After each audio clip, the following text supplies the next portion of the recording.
The FA Cup third round is always a special day in the football calendar. You're always looking to see where the potential shocks could come as the Premier League and Championship sides are once again coming into the draw. We at RS Media are covering Bristol Rovers versus Sheffield United. Sheffield United, as we know, in a dismal run of form. They have not won in 20 games and they haven't won this season. Just 2 points taken from 17 Premier League games, the worst start by any side to a top flight division in the history of English football. Bristol Rovers are aiming to reach the fourth round for the first time in 13 years. That year in 2008, they reached the quarterfinals, and in the third round, they beat a Premier League team along the way in Fulham. Can history sort of repeat itself as they play a Premier League opposition in the third round? Only this time it is Sheffield United, a side they do know very, very well, having played them in an FA Cup game in round one back in 2012, where a certain Harry Maguire was playing. I don't think we've heard of him ever since. He, of course, was playing for Sheffield United at the back, and of course has gone on to achieve great things now, being the captain of Manchester United and a regular international. Well, Rovers, of course, as we know, have already played 2 games to reach the third round, as they often do, as the League One and League Two sides come into the draw. They beat Walsall 2-1 at the Bestcott Stadium in round one, with Brandon Hanlon and Jack Baldwin getting the goals. And then in round two, they dismantled Darlington by 6-0 in what was their biggest FA Cup win since 2011. Sheffield United last year were quarter-finalists. Of course, they need to really kickstart their campaign this season, as they are hoping to get their first win on the board in a game that they feel they really need to win. Well, we'll go through the teams later on, but of course, in your picture now, Joe Day signed on loan from Cardiff City on Monday. He is a starter for the Gas this afternoon. He was a player who was part of the Newport County side to reach the 5th round of the FA Cup back in the 18-19 season, before they fell at the 5th round to eventual winners Manchester City. Also, Erhan Oztumer, who scored one of the goals in the second round win over Darlington. He could be a key player for the Gas today, the little Turk, who is really starting to take off now at the Memorial Stadium. Rovers top scorer Brandon Hanlon, 8 goals for him this season, including one last weekend against Blackpool. Can he score again against Sheffield United and score his second and maybe even more goals in the FA Cup than what he's already added to? Well, Rovers come into this in 18th. They are off the back of a pretty decent run of form. They've won 4 of their last 5 games in all competitions. 3 of those 4 wins have come in the league.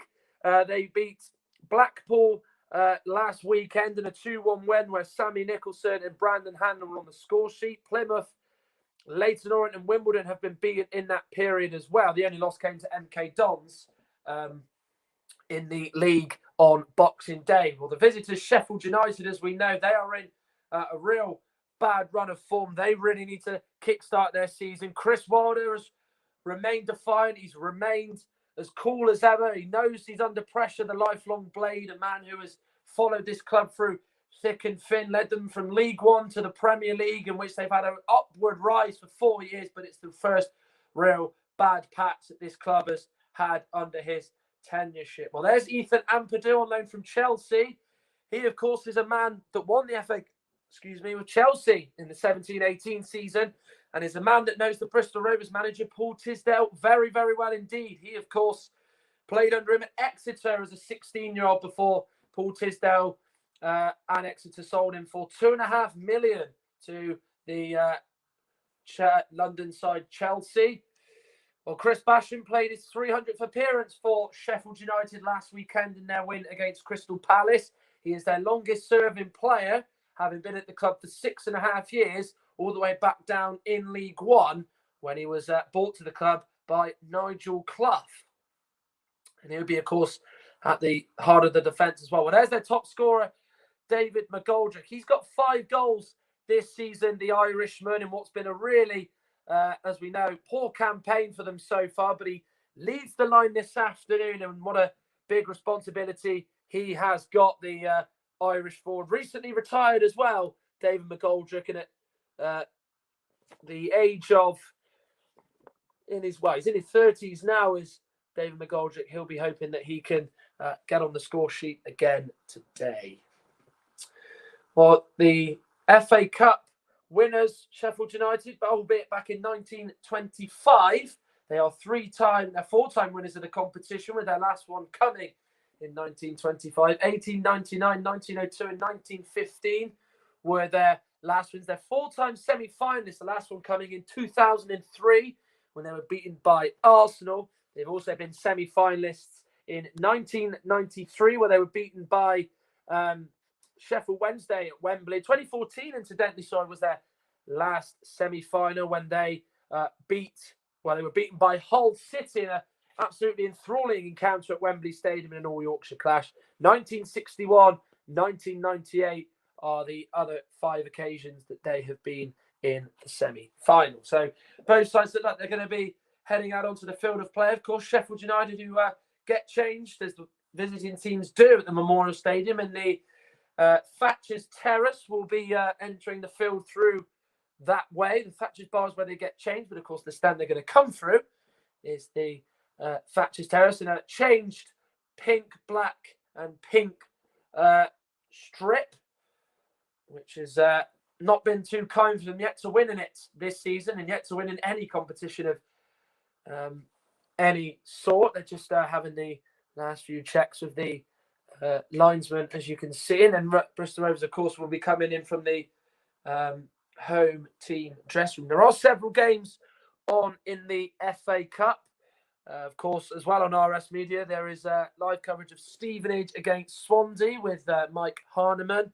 He's covering that one. There is also other games, including Blackpool versus West Bromwich Albion, Burnley against Milton Keynes Dons, Queen's Park Rangers against Fulham in a West London derby there, Stoke versus Leicester, Wycombe Preston, Oldham Bournemouth, Exeter Sheffield Wednesday, and Blackburn Doncaster at the 3 o'clocks. Arsenal Newcastle is a 5:30 game. Brentford, Middlesbrough, Huddersfield and Plymouth both kick off at 6. And Manchester United Watford is the last game of the day at 8 p.m. And of course, the one team we are missing, Southampton and Shrewsbury, that game is postponed due to Shrewsbury having an outbreak of COVID-19.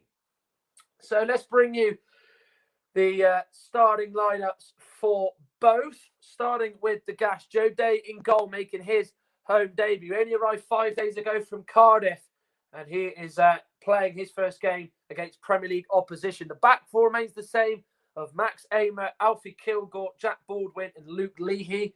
Ed Upson and Zane Westbrook retain their places in midfield. Erhan Osterman and Luke McCormick also started last week. They're in the team, and there is a real surprise in the lineup. Jonah Ayunga, who started just one match for the Gas since signing from Havant and Waterlooville in the summer. He partners Brandon Hanlon up front in what is a big day for the English Kenyan forward. And then, of course, the substitutes, as you can see there. Josh Grant back on the bench. He'd been missing the last few weeks with a hamstring injury, and he's back on there. Nice to see him there. They've got experience in Alex Rodman and Mark Little on there as well. Well, for Sheffield United, they make one change. John Lundstrom comes in place of Ender Stevens, who is missing due to injury. Lise Mousset's been involved in a bit of trouble off the pitch with his Lamborghini getting crashed. He starts up front with David McGoldrick nonetheless, but they include a youngster on the bench in Kyron Gordon, and there are several names to think about as well on the Sheffield United bench, including Ryan Brewster, their record signing, and Billy Sharp, a man who has scored over 220 goals in the EFL. Well, Keith Stroud is the man in the middle for today's game, and he, of course, will be in charge of this one, as both these sides have met each other on previous occasions. This is the 27th meeting between the two sides. The last one was here at the Memorial Stadium back in February 2017, in which it was a 0-0 draw on a cold Tuesday night, where Chris Wilder was the Sheffield United boss and the Rovers manager then was Darryl Clark. And the man who's going to take kick-off for Sheffield United, John Fleck, was in that side that day. And what a journey it's been for him and the Blades. Well, of course, as it's tradition this season, the stance on the racial injustice suffered all over the world and celebrating, of course, the Black Lives Matter movement. So we're underway. A potential banana skin for Sheffield United. And will there be a shock on the cards in the FA Cup? Can the Gas beat Sheffield United and heap more misery on Chris Wilder's side? Or will Sheffield United deal with the pressure and get over the line and record their first win of the season? And it's a first touch for Alfie Kilgore, who absolutely blasts it forward for Jonah Ayunga to chase with John Egan, the Sheffield United captain, and it's run on through to Aaron Ramsdale, who gets the ball out of his hands and will kick it forward. McGoldrick and Baldwin competing there. Leahy sends it forward, away by John Egan, the Irishman.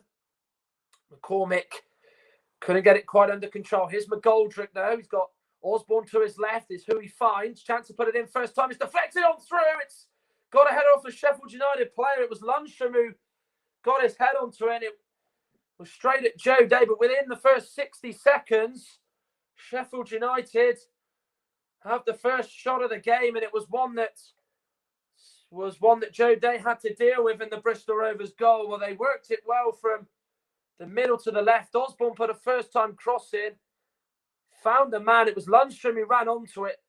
A dynamic midfielder, got his head onto it, and unfortunately for him, it was straight at Joe Day. Well, here it is again.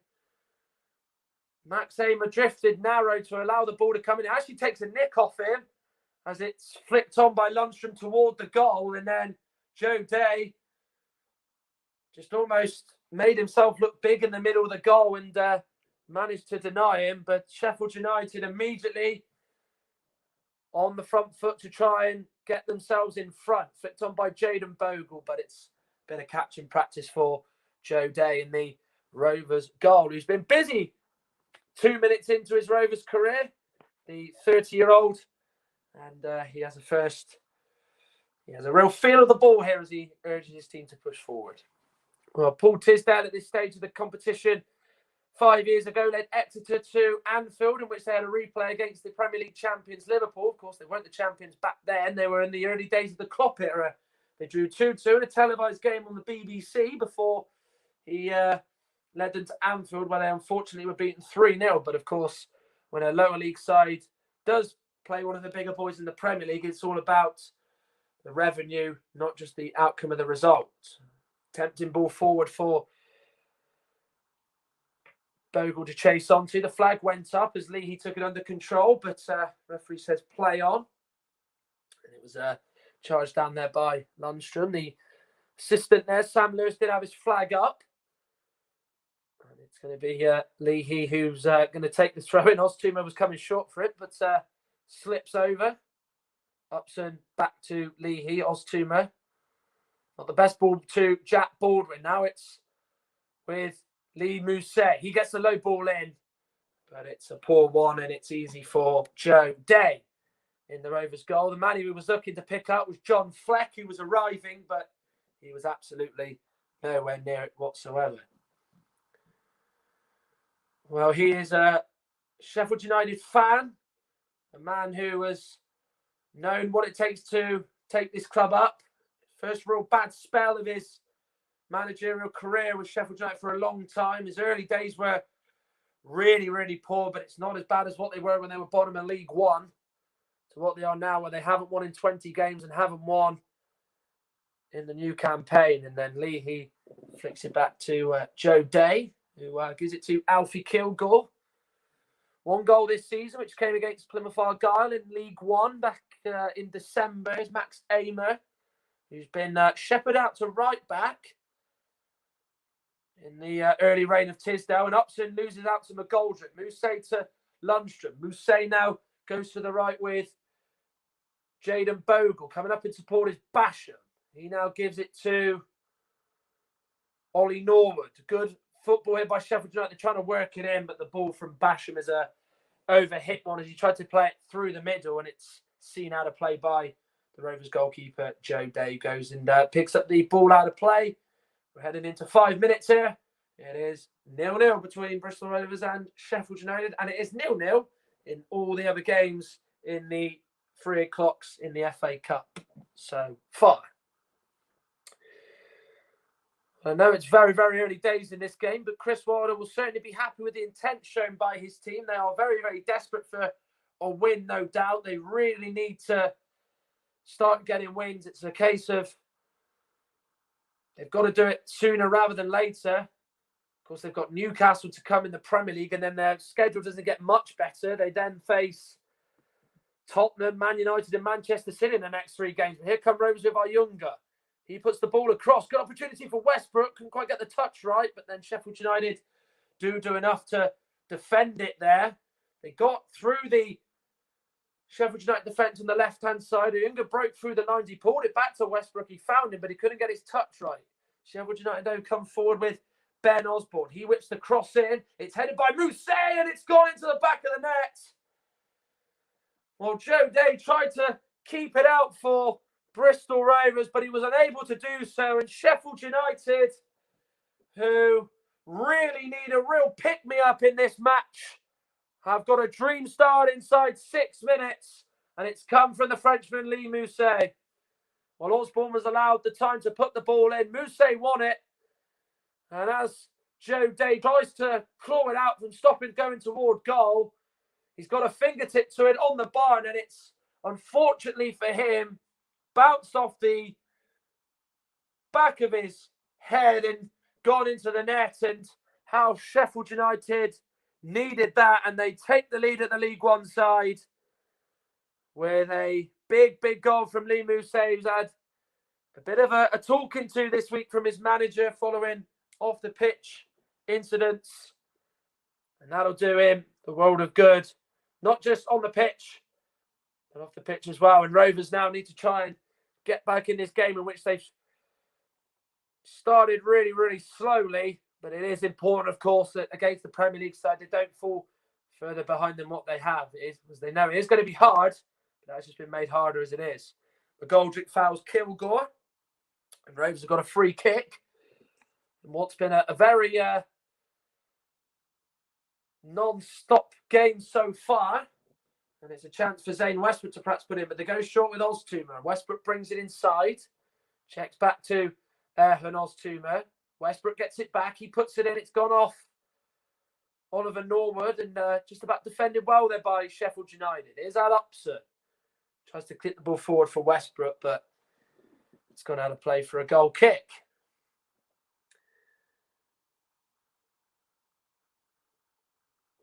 There is Zane Westbrook, the Rovers number 8, who of course played against Rovers for Coventry City at this stage last season in the FA Cup, in which of course they drew 2-2 at the Memorial Stadium, and then at their temporary home, St Andrews, they coasted to a 3-0 victory.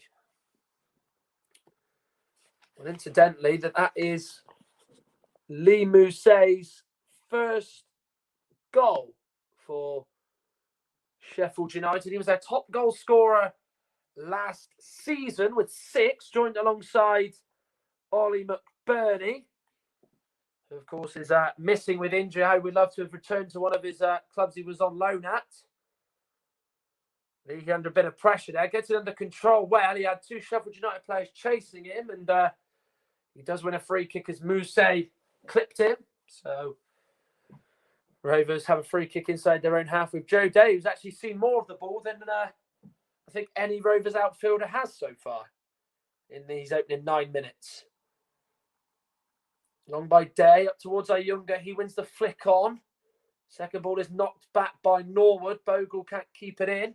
Westbrook's going to take this throw in quickly. There's a bit more of a higher tempo to Rovers than what there was at the start of the campaign under Ben Garner. Good feet shown by Westbrook. Handling into Erhan Oztumer. He slips over.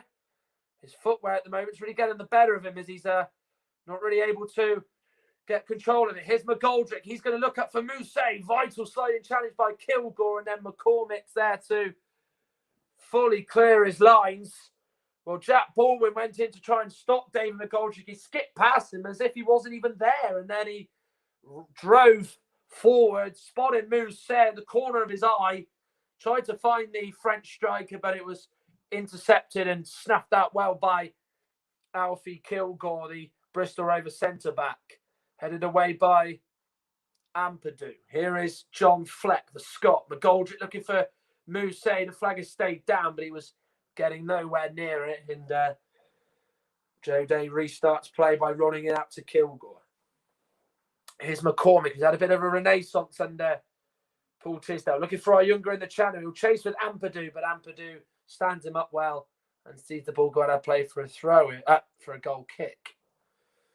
If anyone's going to know how a Paul Tisdale team plays, it certainly will be Ethan Ampadu, given he had experience of playing under him for 2 years. When he was very complimentary of Rovers, he's come up against Paul Tisdale numerous times in the National League and League Two and so forth, with the likes of Oxford and Northampton Town he was manager of, up against Exeter, funnily enough, where Paul Tisdale spent so many years of his career as a manager. Westbrook to Oztoon. We're looking at for Ayunga, away by John Egan. Leahy trying to get it out of there. Lundstrom though closes him down well and concedes the throw. He's gone out to that right-hand side quite often so far, has John Lundstrom, who has been a bit of a contract rebel at the moment, failing to agree a new deal at the moment with Chris Wilder's Sheffield United, who he's had a contract with in July. So they've got 5 months to try and get that deal done. Here is Oztoon. Leahy's gone forward. Ball intended for Hannon is cut out by the Sheffield United defence. Here's McGoldrick. Norwood gets it out to the left with Ben Osborne. He's seen a lot of space so far. He puts the ball in for McGoldrick. Kilgore tried to head it away, couldn't. And then it does get off McGoldrick, but he was unable to really direct it toward Joe Day's goal. And Rovers, who've, when they've had the ball so far, tried to rush it forward. Maybe might need to just try and settle down in this game, perhaps. Looking for Ayunga again, who's a man not afraid to get in for the physical battle. Challenge between Norwood and McCormick is well contested as Norwood comes away with it, winning the ball. Here's Osborne. Now it's with Ollie Norwood, the Northern Irish midfielder. Sprays it out to the right with Basham. In by Bogle. Watched well by Baldwin. Egan now to Ollie Norwood. Here's John Fleck, who's gone out to that left-hand side. Finds McGoldrick in the middle. They're finding the space well. McGoldrick goes for the curler, but it's well off target. And no trouble for Joe Day. Well, this is good as a 13 minutes you're likely to see Sheffield United have played this season. In a lot of the games they have lost, they've actually played quite well in at spells. There were certainly times against Manchester City they played well, in which they lost 1-0. I can remember Leeds United, where they did play very well in that game. Manchester City, where they played quite well and lost 1-0. They, against West Brom, had a catalogue of chances. Again, lost 1-0. They are at the bottom of the table, yes, but they're probably a little bit unlucky. They haven't actually won yet. But of course, that hasn't changed the fact that they are well adrift at the bottom of the at the bottom of the Premier League. Osborne manages to turn away from Ayunga and Max Amer. And Purdue to John Egan, the Sheffield United skipper. He looks down the pitch for Mousse. Him and Kilgore were competing, but it's gone over both of their heads. And then knocked back to the Rovers goalkeeper, Joe Day. Baldwin to Joe Day. Swansea 1-0 up against Stevenage in a game, of course, that's being covered on RS Media. Wycombe are 2-0 up at home to Preston in that all-championship affair. Kilgore manages to get away from Lundstrom and then played in the middle to Upson, who was showing for it. He now goes left to Lee. His Rovers are just trying to feel their way into the game. They have just rushed possession and just wanted to maybe resort going long a little bit too more often than what they usually do. They aren't usually the fastest starters, and that stems from both Ben Garner and Paul Tisdale. Upson looking for Hanlon. Ramsdale has to come out, and instead of taking the chance of catching it in his area, he's decided to just side foot that way with his left foot out for a throw. And taking quickly to Erhun Oztumer. Luke McCormick. He gets the ball in toward our younger. He jumps, but he's a little bit too early, and it just drifts past him and into the arms of Aaron Ramsdale as the ball bounces up into his grasp. Here for a second spell with the Blades after signing for just under 19 million from relegated Bournemouth. He'll be wondering that his team can give him a little bit more. Paul Tisdale. Oztumer. Tries to go to our younger, and he slips over now. Him and Oztumer really starting to find the pitch difficult. Baldwin and Mousse are chasing, but Jack Baldwin does really well under pressure to play it to Max Amer. You would have thought the best option for him there would have been to knock it back to Joe Day, but he had real confidence and real good knowledge that he had a defender there in waiting to play it across to. And then the ball toward our youngers over hit and beyond him and into Ramsdale's path. Well, for a second start, Turner Younger, he's they've tried to get him involved, haven't they? Bristol Rovers, especially in aerial capacity. He's a target man. He was top scorer in the National League South last year for Havant and Waterloo, which ultimately ended them losing in the playoff semi-finals. Here is Upson, Leahy. 4 goals for him this season in gas colours. And 3 of the 4 have been from the penalty spot. Here is Fleck to Osborne. Ampadu to McGoldrick, coming short from the striking position. Norwood, always got a real good passing range. Lundstrom's drifted out to the right. Basham, as you often do see, Sheffield United centre-backs do go forward. It's what's been the real recipe for success over the last few years. They're doing well in keeping the ball, which is a really good exercise. Lundstrom will get the ball in, but it's easy for Joe Day to catch. He gets on his knees and taking that quite comfortably, and he rolls it out to Max Amer, who lets it run to Brandon Hanlon, who's so far been quiet, been on the periphery, but hasn't yet really got involved as such. And he's won a throw in there as Ben Osborne knocked it out of play toward Amer, who went down. I think that was more of a slip than a push. And McGoldrick at the outside of his foot plays it to Lee Mousse. A chance to maybe get a shot away. He's going to probably come inside, which he does. He lays it off to John Lundstrom and couldn't quite get his feet sorted out. It came into him and he tried to bring it in through the middle. Baldwin had to be really careful because he was nibbling away at him. Well, it was pretty obvious that Mousse was going to go inside. He just waited for someone to come up in support. Lundstrom did that. He tried to get it under control and then was going to try and get the shot away.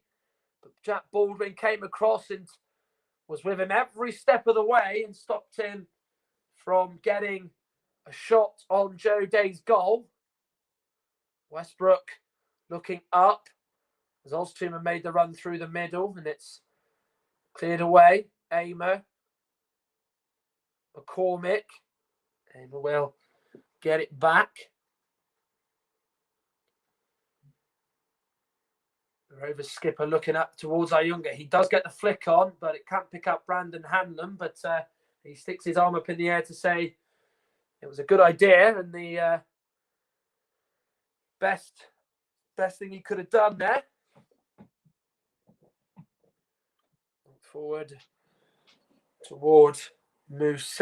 Kilgore was going to play it back to Joe Day, but just shimmies and fakes it and turns to bring the ball forward. Amer now to Ed Upson.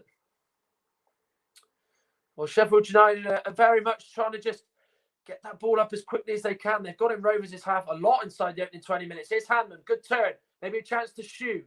He lays off to McCormick instead. Going to wait for the cavalry to arrive. Amer makes the run down the line. McCormick gets it back to Chelsea Loney. Got an assist in that win over Darlington for Josh Hare's goal, who, of course, is not involved today. Here's Upson, heavy touch. Wins a free kick, though. He was shoved in the back by David McGoldrick, who's saying that was not enough to give a free kick, but a good opportunity for Rovers to get one. Well, Upson had a real heavy touch there. There is certainly an arm in the back on Ed Upson. That certainly can't be disputed. So a chance for Rovers to cause a problem or two from this. As we know, Zane Westbrook has got a very good delivery. Can he put a good ball in here to really shake the Sheffield United defence? In by Westbrook. Not a bad delivery. Kilgore meets it and he scores! Alfie Kilgore levels it up for Bristol Rovers. And the League One side have drawn level. It was a ball right on the money by Zane Westbrook. Kilgore rose highest, headed it in. And we have a second goal, and it's a Rovers equaliser. A bullet header by Kilgore that left Ramsdale with no chance. Rovers won. Sheffield United won with their very first shot on goal. Well, it was a terrific delivery right in the middle. Kilgore just squeezed in between two Sheffield United defenders. Got up. Perfect header. Great one, in fact, that beat Ramsdale. He was at full stretch, but he could do nothing to stop it going in. And Rovers have got themselves level, and it's a second goal of the season for the Bath-born centre-back Alfie Kilgore, and both of his goals have come at the man and under Paul Tisdale. And McGoldrick looking for Osborne, but it's too high as he can't keep it in play and heads it instead up for a throw-in. But that is exactly what Rovers wanted and needed. Free kicks have this season not really been as strong as they probably would have wanted it to be. And Jack Baldwin, who's scored 2, Alfie Kilgore's centre-back partner this season, is now level with Kilgore in goals scored for centre-backs at the club. So, good going between the pair of them. And it is 1-1 in this game. And Hanlon there wins a free kick, as he so often does, winning a free kick where he draws the centre-back out of position to try and stop him from knocking the ball back. And he wins it just inside Sheffield United's half, which is taken short by Kilgore. McCormick, Aymer, overhit ball for Oztumer.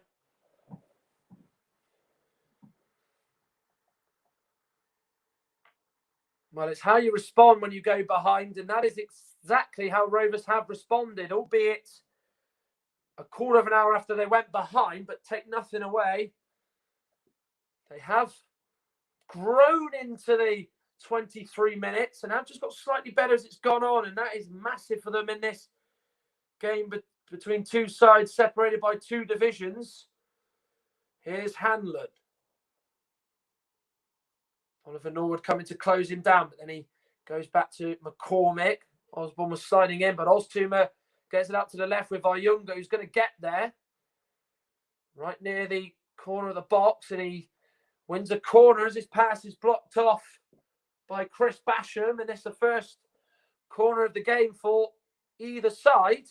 And it's the hosts who've got the first one of that. Well, Zane Westbrook's already got 1 assist from a free kick. His corners have been pretty good as well so far this season. He set up, he has got a few, he's got 1 assist already in this game. Can he get another one here? Certainly we'll know about Kilgore's aerial ability now. Will they go short from this? It's going to be Oztumer who takes it instead, headed away well by Norwood. Upson then tries to flick it to Oztumer, but it's straight to the Sheffield United player, Ben Osborne. Now Mousse, a chance to break.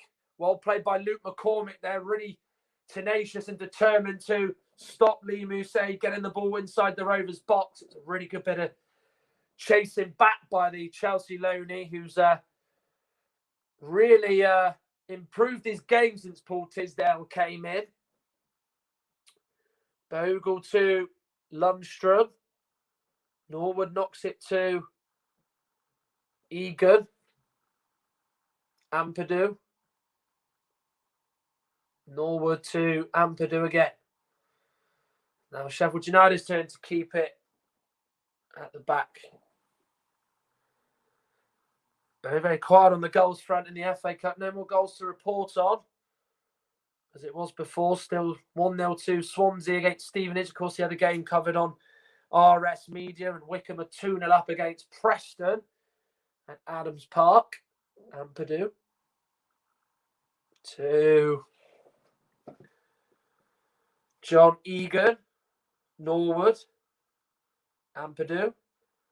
Lovely ball to John Lundstrom. He seems to be escaping the clutches of the Rovers defence at the moment. The ball has just gone out of place, despite David McGoldrick sticking the ball in the net. It was a really good run there by John Lundstrom. Really good telling ball forward. He tried his best to keep that in. It's a real long busting run from the Sheffield United number 7, but he was unable to do so, as the referee Keith Stroud did think it had gone out of play. So 26 minutes played here, 1-1. Lee Mousset put Sheffield United 1 up with a header from a Ben Osborne cross, and it was a free kick delivery from Westbrook and Kilgore's header for Rovers that saw them draw level. So 2 headers, but 2 very different type of ways to score a header in terms of a free kick and across from Ben Osborne. But the League One side holding their own against the Premier League side here at the Memorial Stadium. Here is David McGoldrick playing as a midfielder to try and receive the ball there. He gets it out to the right with Chris Basham. Now in by Norwood, headed away comfortably by the Rovers defence. Now Erhan Oztumer slides it to Zane Westbrook. He then dummies it and lets it go through to Hanlon, and then it's good defending by Jaden Bogle as he comes back to defend that well there. Baldwin looking for Ayunga over his head and through to Ramsdale. Wickham now 3-0 up in that game against Preston. I think that could be safe to say that that tie is already done with. Of course, in football, you just never know, do you?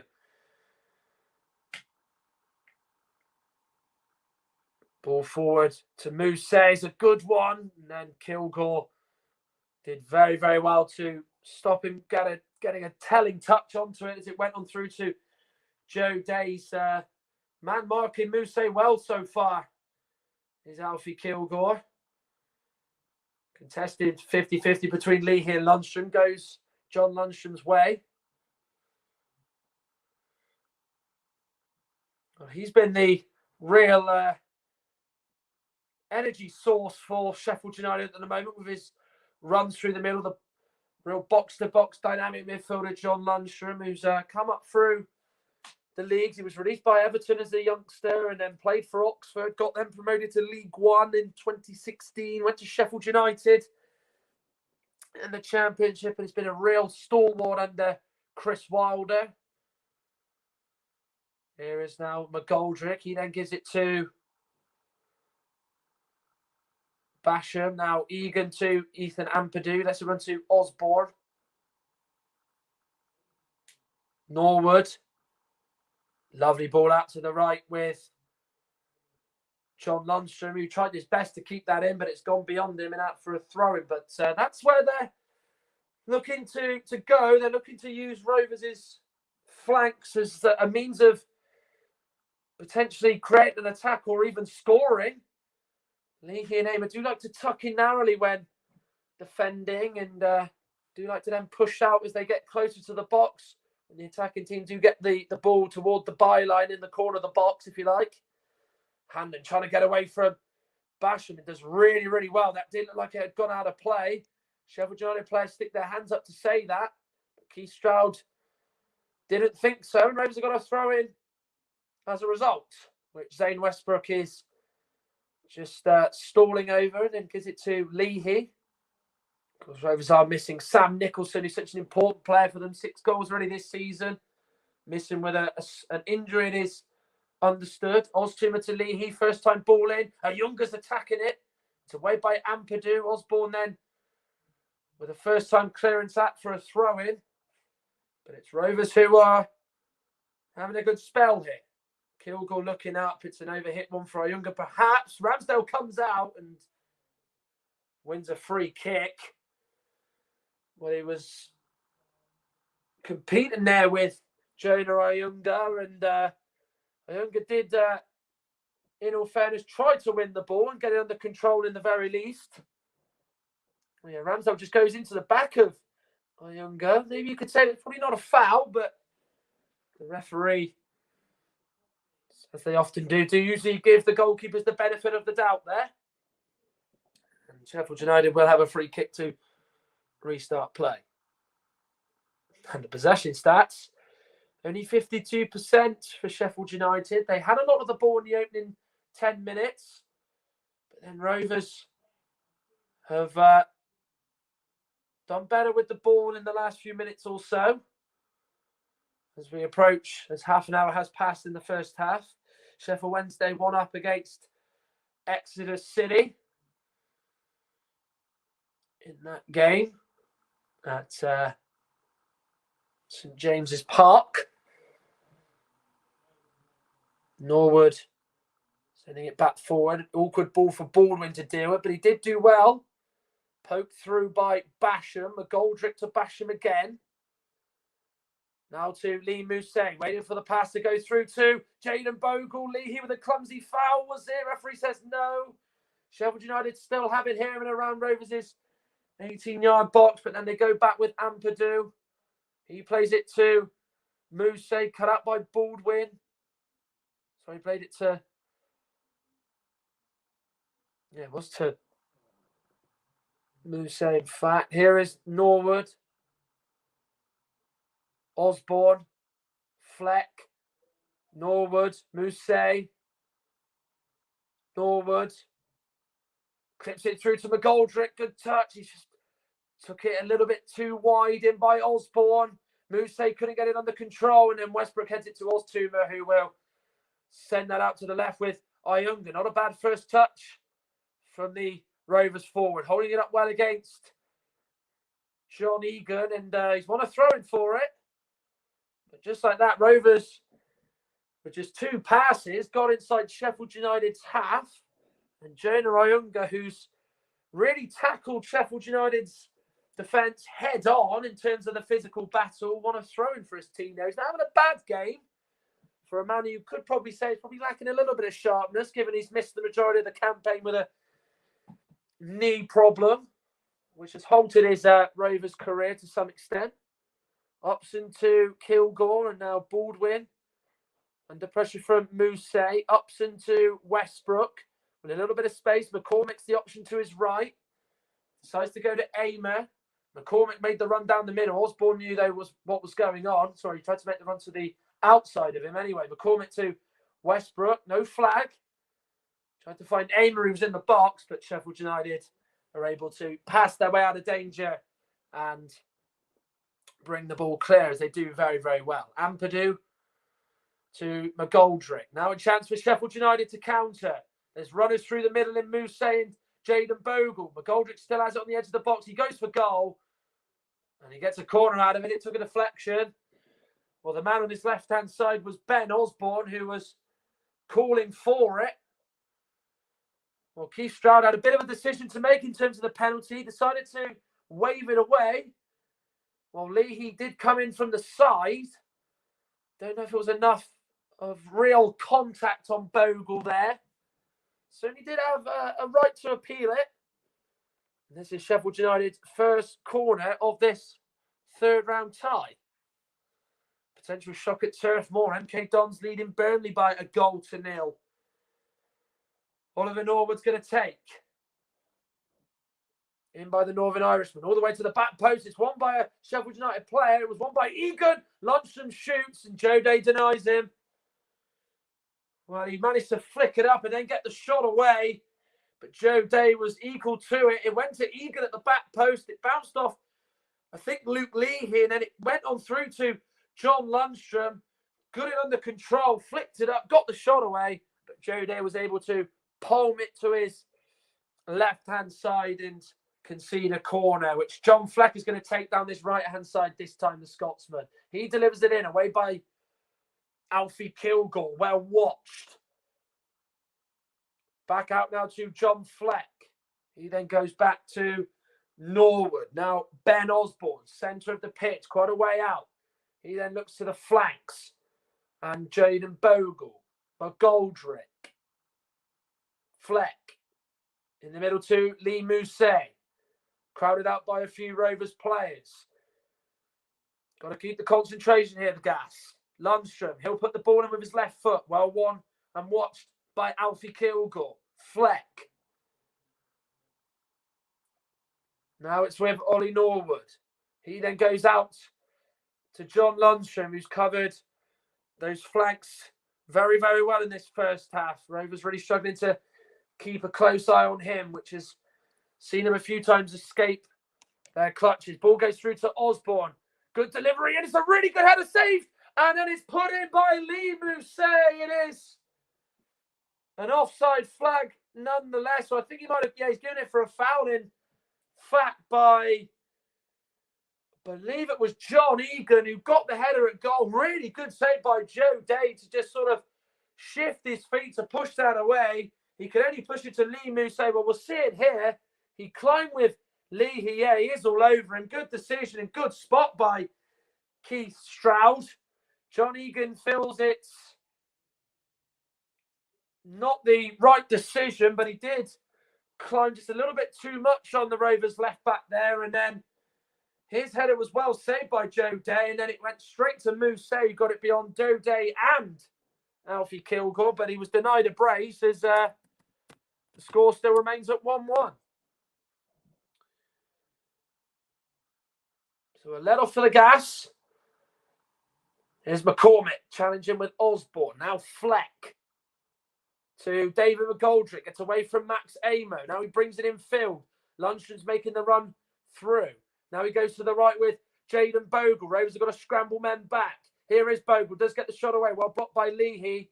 McGoldrick slips in the ground as he was trying to get on the end of the blocked from the block shot that cannoned off Leahy. Now, handing to Erhan Oztumer. He's going to bring it in the box. It's an opportunity to shoot, perhaps. Decided against going on his left foot. Rolls it to Ed Upson, and it's straight at Aaron Ramsdale. Well, the chance opened up there for Rovers. It was lovely play by Westbrook. It came to Oztumer. He could have maybe perhaps balled it infield on his left foot.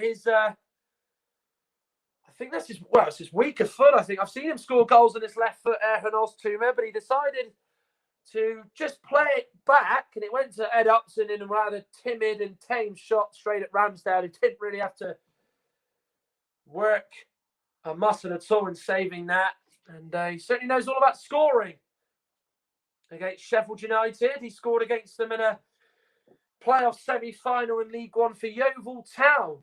Back in 2013, did Ed Upson. Of course, his goal-scoring days are well and truly behind him. Baldwin and Mousset competing, and free kick is given Rovers his way as Mousset just knocked Baldwin off the ball as he was trying to head the ball away.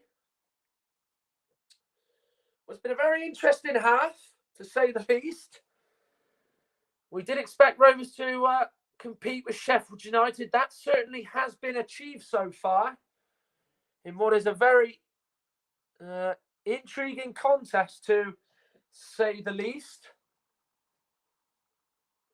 Joe Day will take this kick. He's had a very, at times, eventful debut in the Rovers goal. Mousset tries to get it down to Baldwin going to the back room. Keith Stroud says no. McCormick with the ball forward intended for Hanlon, but it was not enough on it, and Sheffield United are able to bring it away. Lovely ball through intended for McGoldrick, but Kilgore takes under control and then is able to just pass it forward to Upson, and then the ball is hit out of play for a throw by Ed Upson, which was a really poor ball by him as he was looking for Handon, completely away from him, and for a throw. Well, he's taking a few words potentially off the coaching staff, maybe looking upon what's been good and maybe the things they can improve on. In what I would expect is a first half he'll be satisfied with nonetheless. Westbrook to McCormick. Behind Amer, a really poor ball from Rovers, whose passing has just been a little bit sloppy in the last few minutes or so. Fleck to Osborne, who's got an assist already in the game as he set up Lee Mousset. Ampadu to Oliver Norwood. Ampadu again.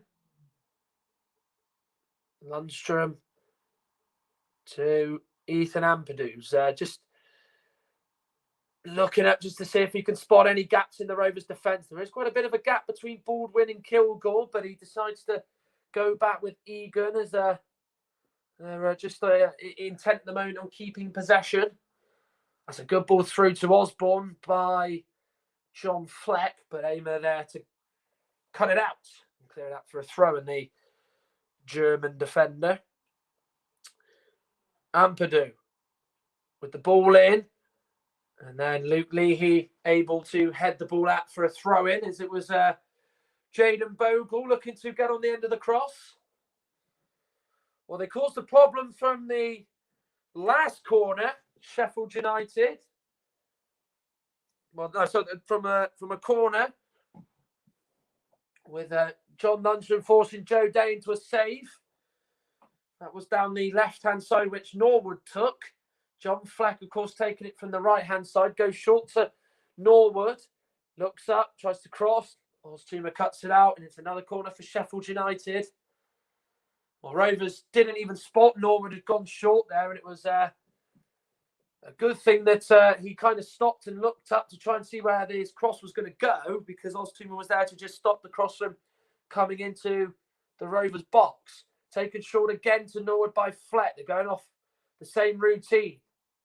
And Norwood is offside, and that corner comes to nothing, which is such a waste from the Blades.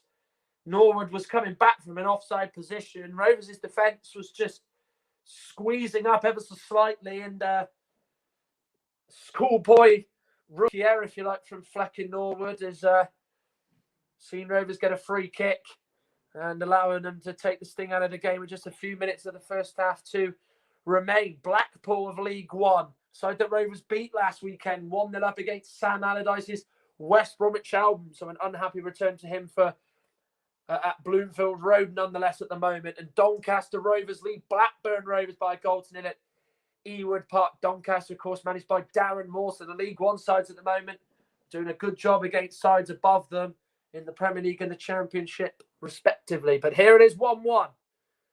Leahy gets it from Upson. Hanlon battling with Basham, and then Egan sends it out for a throw-in. Can Rovers get a goal on half-time?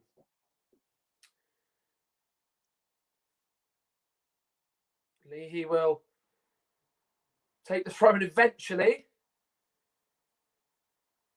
Held on to the ball for a long time there, just waited and waited for someone to come short. It was eventually Oztuma who did get that. He competes with McGoldrick, and Sheffield United managed to just get themselves out of it. Ramsdale with the kick forward. Norwood with the first time half volley to Ben Osborne. He's got an overlapping centre-back in Ampadu to his left. Is it going to go on through to him? McCormick with a good sliding challenge to concede a throw-in. So often they do that, Sheffield United, where the centre-back on the right-hand side or the left-hand side, in this case, Ampadu and Basham like to travel forward, and certainly been the case here. Here is Ethan Ampadu. Norwood clips it forward. It was Jaden Bogle who made the run. Jack Baldwin with a vital interception. As Rovers are able to get it clear. Here's Luke McCormick. He tries to go out to our younger, but the ball is too short, and Chris Basham then just able to knock that away as Sheffield United clear their lines, and Lee Mousset's foul day was knocked into by Jack Baldwin. Him and Lee Mousset have had quite a good battle so far in this first half, and certainly has been 50-50 in terms of draws between the pair of them. But a chance for Sheffield United to create something from this free kick, as we know they've got players who are easily capable of picking someone out. But they've not thrown many men forward for this. There's only 3 men in the edge of the box, the final 18 yards for Rovers, and there's 2 more coming up now in Ampadu and Basham, so they've got more men to aim for. But they've got a few just sort of waiting around the edge of the box or so. Delivered in, one by Egan, seen over the bar by Joe Day, and it's going to be a goal kick, and it's a free kick that doesn't come to anything.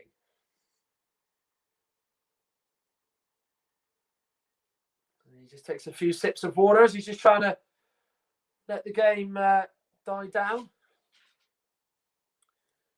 But as cup ties go, as they so often are, it's fascinating. The half where both sides, where Sheffield United have probably been slightly on top, but you shouldn't put that against Rovers and how well they've actually done to withstand a Premier League side that are a little bit short on confidence. But it is half-time now. It is 1-1. Bristol Rovers 18th in League One, holding Sheffield United of the Premier League here at the Memorial Stadium. It was Sheffield United who got the scoring rolling, with Lee Mousset scoring his first of the season with a header that was clipped onto the bar by Joe Day and then bounced off him into the net. And then Alfie Kilgore cancelled it out with a header that saw him beat Aaron Ramsdale in the Sheffield United goal from the Zane Westbrook free kick delivery. It's half-time at the Memorial Stadium. It's Bristol Rovers 1, Sheffield United 1.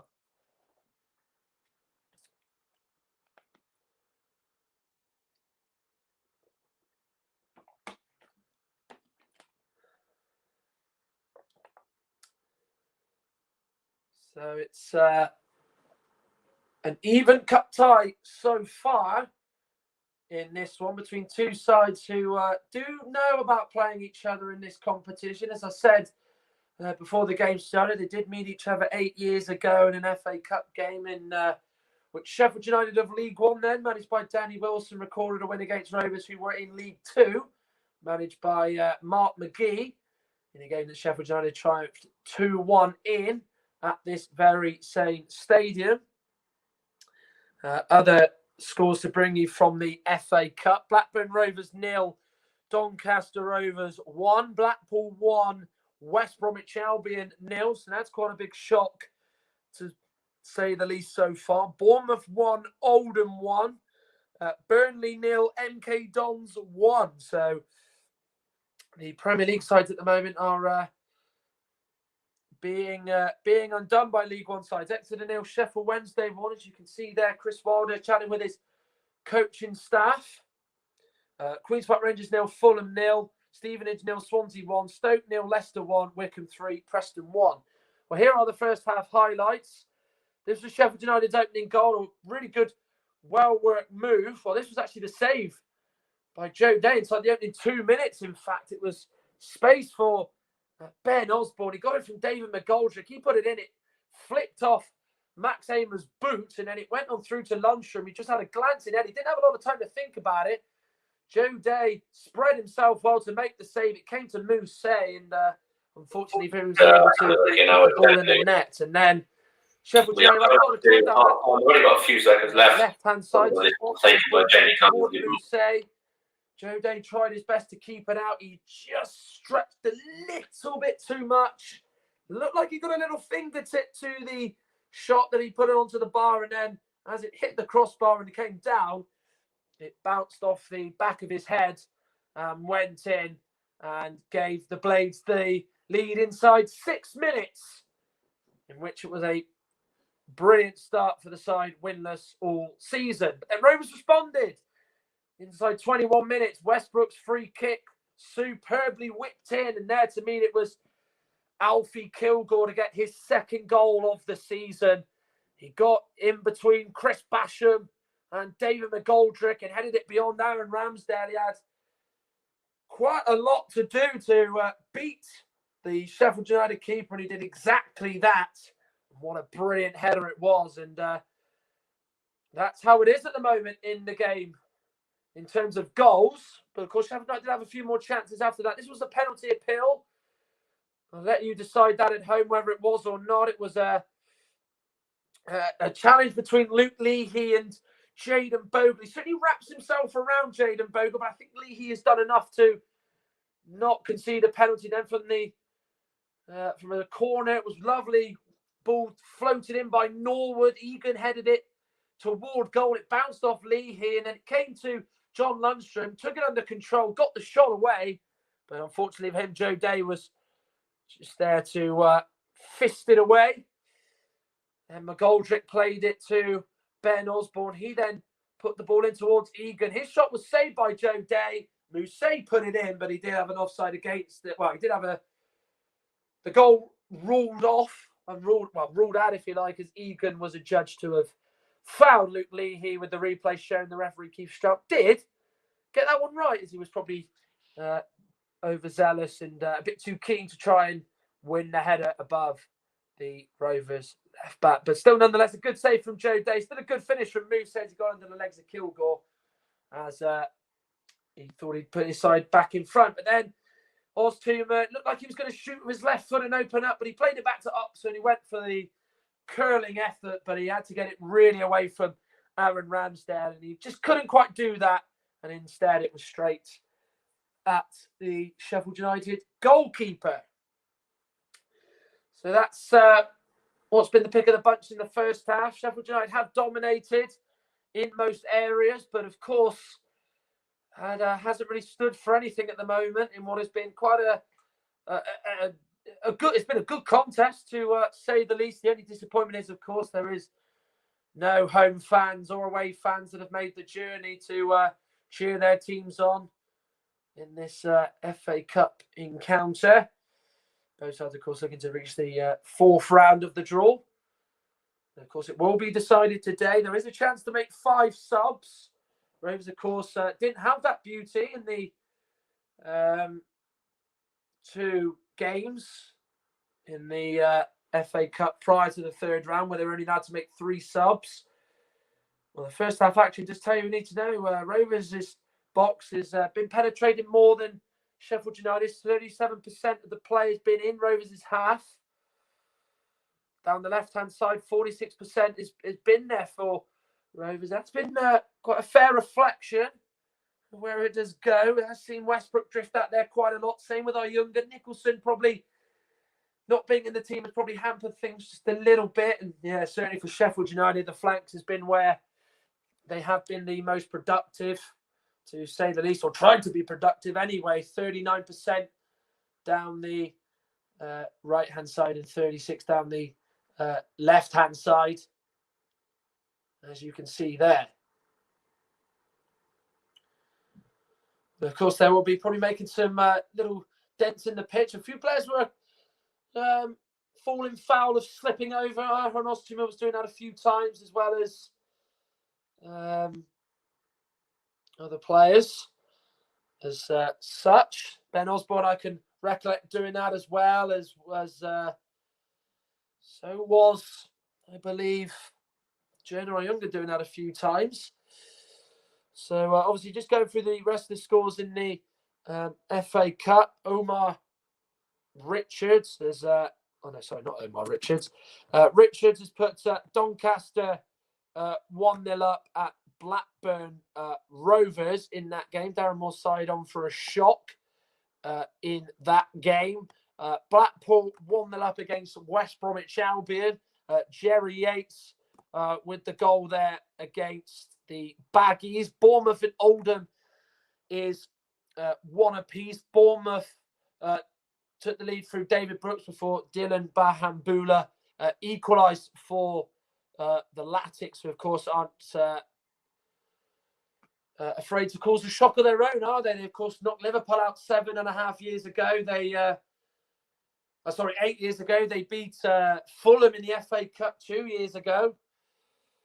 Burnley 0, MK Dons 1. Cameron Jerome rolling back the years to score in that game to lead at the Premier League side.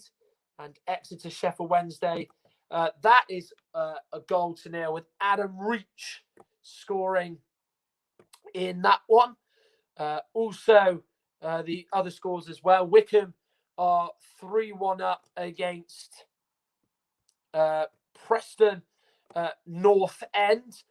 Fred Onyedinma, Joe Jacobson and Jason Knight put the Wickham 3-1 up before Emil Rees-Jacobsen made it 3-1 to give them just a glimmer of hope in the game, shall we say. Stoke and Leicester is 1-0. James Justin with the goal in that one for the Foxes, as they're at the moment avoiding a shock. Stevenage and Swansea is 1-0. Of course, another game being covered on RS Media. And Wayne Routledge scoring the goal in that game at Broadhall Way to give Swansea the lead against Stevenage. Other games and other results from early on. Bournemouth and Millwall was 2-0 to Millwall. The Championship side progressing there with Kenneth Zohore and Sean Hutchinson scoring for the Championship side. Everton were taken to extra time by Rotherham United. They took the lead through Cenk Tosun inside 9 minutes. Then Matthew Olasunde equalised. That's how it stayed after 90 minutes before Abdoulaye Doucouré scored the winning goal 93 minutes in. Well, third minute of extra time in the first half to seal the deal. Luton beat Reading by a 0-0. George Moncur with the goal for Luton as they put their place in the fourth round. Joining them on Norwich City, they beat Coventry by 2-0 in that game. Norwich had a few players missing with COVID, but Kenny McLean and Jordan Hugo with 2 early goals clinched the victory there. The other all-championship game, Nottingham Forest beat Cardiff by 1-0. Lyle Taylor with the goal in that game. And Chorley beat Derby County, of course, their first team squad and staff have got to isolate due to positive COVID tests throughout their squad. But Chorley, who have already beaten Wigan, they already beat Peterborough, claimed another major scalp in Derby County with Connor Hall and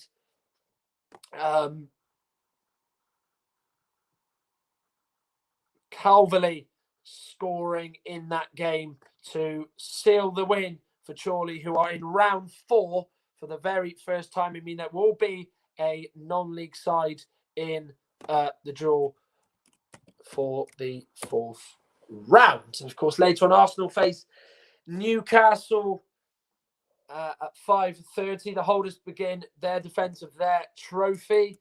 Also, as well, at 6 o'clock, Brentford are in action in the FA Cup. They are at home, their first ever game at their new community stadium. Of course, they entertain Middlesbrough, and Huddersfield take on Plymouth Argyle from the John Smith's Stadium. And then the last game of the day is Manchester United against Championship side Watford, as Xisco Munoz makes his FA Cup bow as a manager, and we'll be hoping to cause one of the biggest shocks if he can beat Manchester United.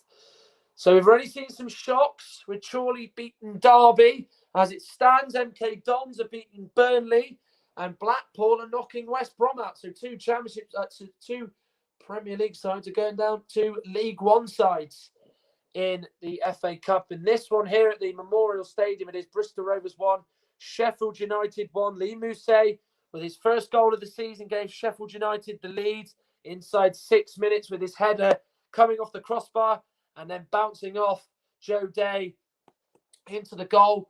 And then it was an equaliser from Alfie Kilgore. He got on the end of a header from Zane Westbrook and then headed in to make it 1-1. And that's how it stayed at the end of the first half.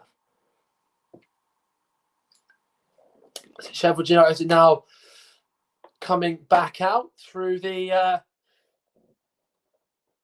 Thatcher's Terrace, the north side of the Memorial Stadium. The ground that a few of these players have played at before, no doubt.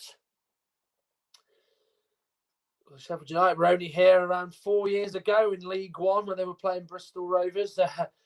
Previous meetings, Rovers have got the edge slightly on Sheffield United. They've won 10 of the 26 meetings. It's Sheffield United have won 8, they've drawn 8, and Rovers have won 10. Probably the most famous win Rovers got against them was in the Watney Cup, a pre-season tournament back in 1972, where Sheffield United were in the first division, well, the Premier League as it was back then, and then Rovers were in Division 2 in League One, as it was called in there. It's a trophy. It's a lot of older Rovers fans that they do hold in quite high regard, even though it is these days a pre-season tournament, but still nonetheless a trophy is a trophy, which you'll always go and celebrate.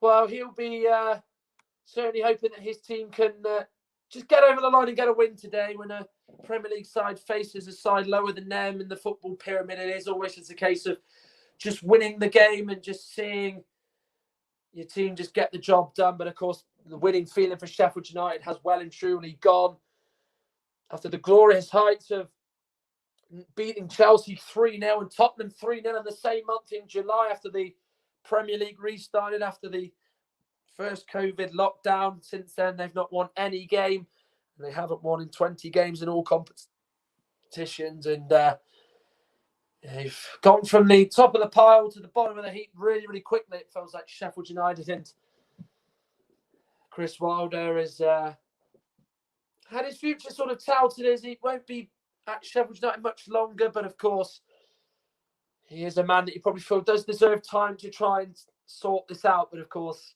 some managers do often, some owners do feel that the need to pull the plug. But here at Sheffield United, it doesn't really feel like that at all. And the hosts are finally going to join us now as they walk out alongside the referee, Keith Stern. I thought actually had a good first half.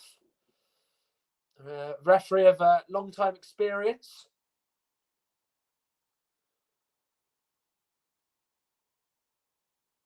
Well, it was a first half in which Rovers were dominated in for possession and shots. Sheffield United had 9 attempts, whereas Rovers had 3. But Rovers have, with all their attempts, had them on target. So they're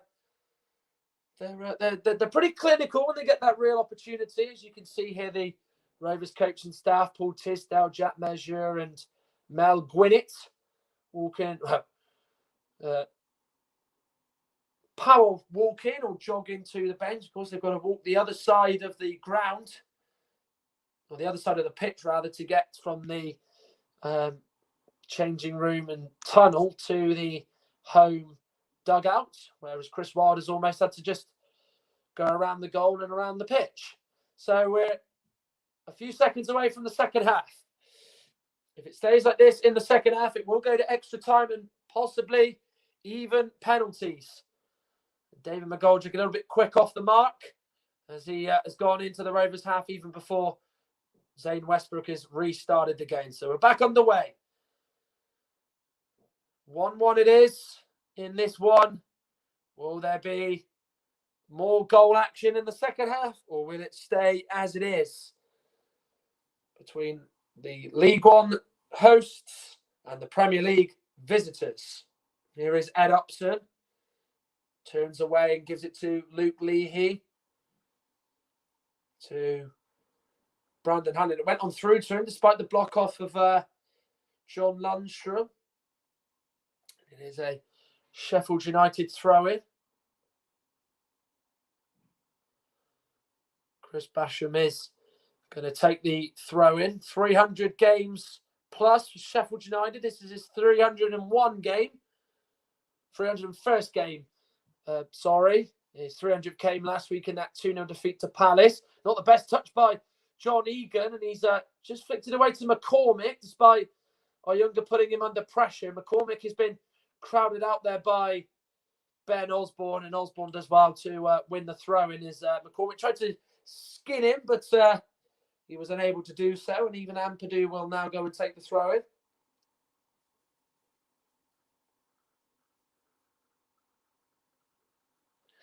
He looks for Lee Mousset.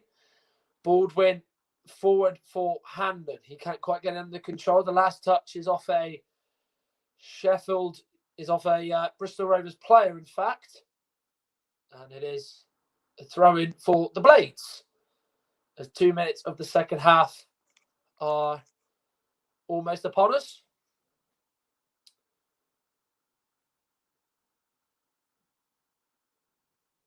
Chris Wilder looking on. Maybe his team can just get that goal early in the second half, as they did in the first half. 6 minutes to be exact when they did take the lead. Basham heading it away. Westbrook putting him under pressure. Goes on through to our Younger. And just to get away from Norwood. Plays it to Upson. Tries to go on the outside of his foot to McCormick, who stands up to the advances of Ben Osborne. Aimer coming up in support. He then crosses it in with his left foot. Goes to the back post. Away by Lundstrom. And as far as Leahy, he'll shoot. It was an attempt that was going off target, but Egan able to clear away. But McGoldrick's not able to fully clear it away. Rovers still have it in Sheffield United's final 18 yards. Leahy trying to get away from Basham. He knocked it under his legs, but couldn't get it around Basham. And it's a goal kick. Well, he knows all about scoring in the FA Cup. He scored 2 penalties against Darlington in round 2, and that 6-0 drubbing that saw them win the tie in a very convincing fashion. It's only the second time in it's only the third time in the last 9 years that Rovers have actually appeared in the third round. They were beaten by Aston Villa in 2012, and then Coventry put an end to their FA Cup run in 2020. And of course, now they do face Premier League opposition in Sheffield United. Hamlin goes down under the challenge of Basham and gets a free kick. Did just catch him there. Luke Leahy knocks it to Jack Baldwin. And Westbrook and Oztumer, who were both in quite close proximity to Jack Baldwin, probably got just a little bit lost there, as they were probably not able to communicate. He was going to get on the end of the short forward ball. And Goldrick takes under control. He sends it forward. Kilgore will knock it back to Joe Day. Kilgore's probably the option ahead of him, but he decides to send it forward to Brandon Hanlon. He tried to get away from Egan. It's McCormick, though. Now is Erhan Oztumer. First real time we've seen him in this second half. Ampadu comes to close him down. Tries to play it to Westbrook, but there was Ollie Norwood to close the gap that appeared in the Sheffield United defence, and then it cleared inside Rovers' half, and with centre-back Alfie Kilgore, who plays it to Jack Baldwin. It's a better start to the second half than what it was in the first half for the Gas. So improvements already made for Paul Tisdale's team. Upson sends it forward. Hanlon will compete with Ampadu, no doubt. Ampadu goes down. Keith Stroud says no. Hanlon goes into the Sheffield United box. It's Aimer, who was not really able to keep that ball in play. Wasn't really sure what to do there. It was Max Aimer, and the attack is over for Rovers, and it's a goal kick for Sheffield United. Well, I must admit, at first glance, it probably did look like maybe Ampadu was fouled, but Hanlon got into the box. He was then forced wide. He just played a simple ball to Max Aimer, who looked like he wanted it sort of on the outside of him, if you like, and it was sort of played on the inside to him, and he had to just sort of pivot and turn his body into the ball rather than away from the ball, and of course he kind of got his body positioning all wrong there. McGoldrick wins a throw-in as Kilgore diverted the ball out for a throw-in. Here is Osborne. McGoldrick again. Tries to send the ball in. Good ball. Chance for Bogle. Shot is deflected, and it's a corner kick.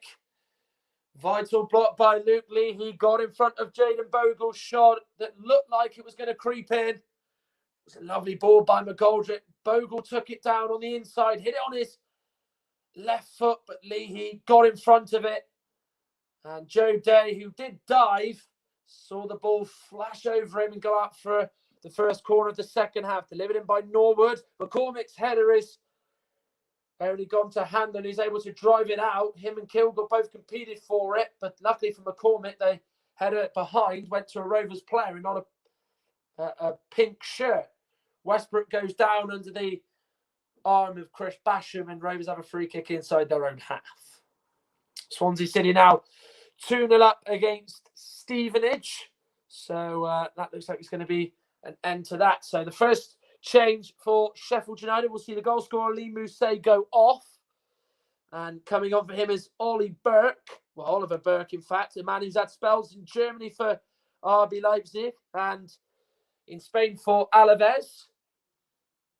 And on he comes, the Scotsman, to try and get Sheffield United in front. So he's wasted no time in just waiting to see if Sheffield United will get a goal. He's dipped to his bench. Of course, there is a possibility of making 4 extra subs and maybe another one if a Sheffield United player would go down with concussion. That does apply to Bristol Rovers as well, of course. Kilgore steps in ahead of Oliver Burt, but he's closed down well there. As the ball sent forward to McGoldrick, Lee, he gets that ball under control really well. He had it actually his back to the ball and did very well to take that under control. Here's Upson. Ball to Westbrook is a good one. He tried to get under control, but he slipped. And now Bogle brings it to McGoldrick. He spins away from Baldwin on the inside. Now he gets away from Upson. On the outside of his foot, he plays it to Ben Osborne down this left-hand side. McCormick comes across. Here's John Fleck.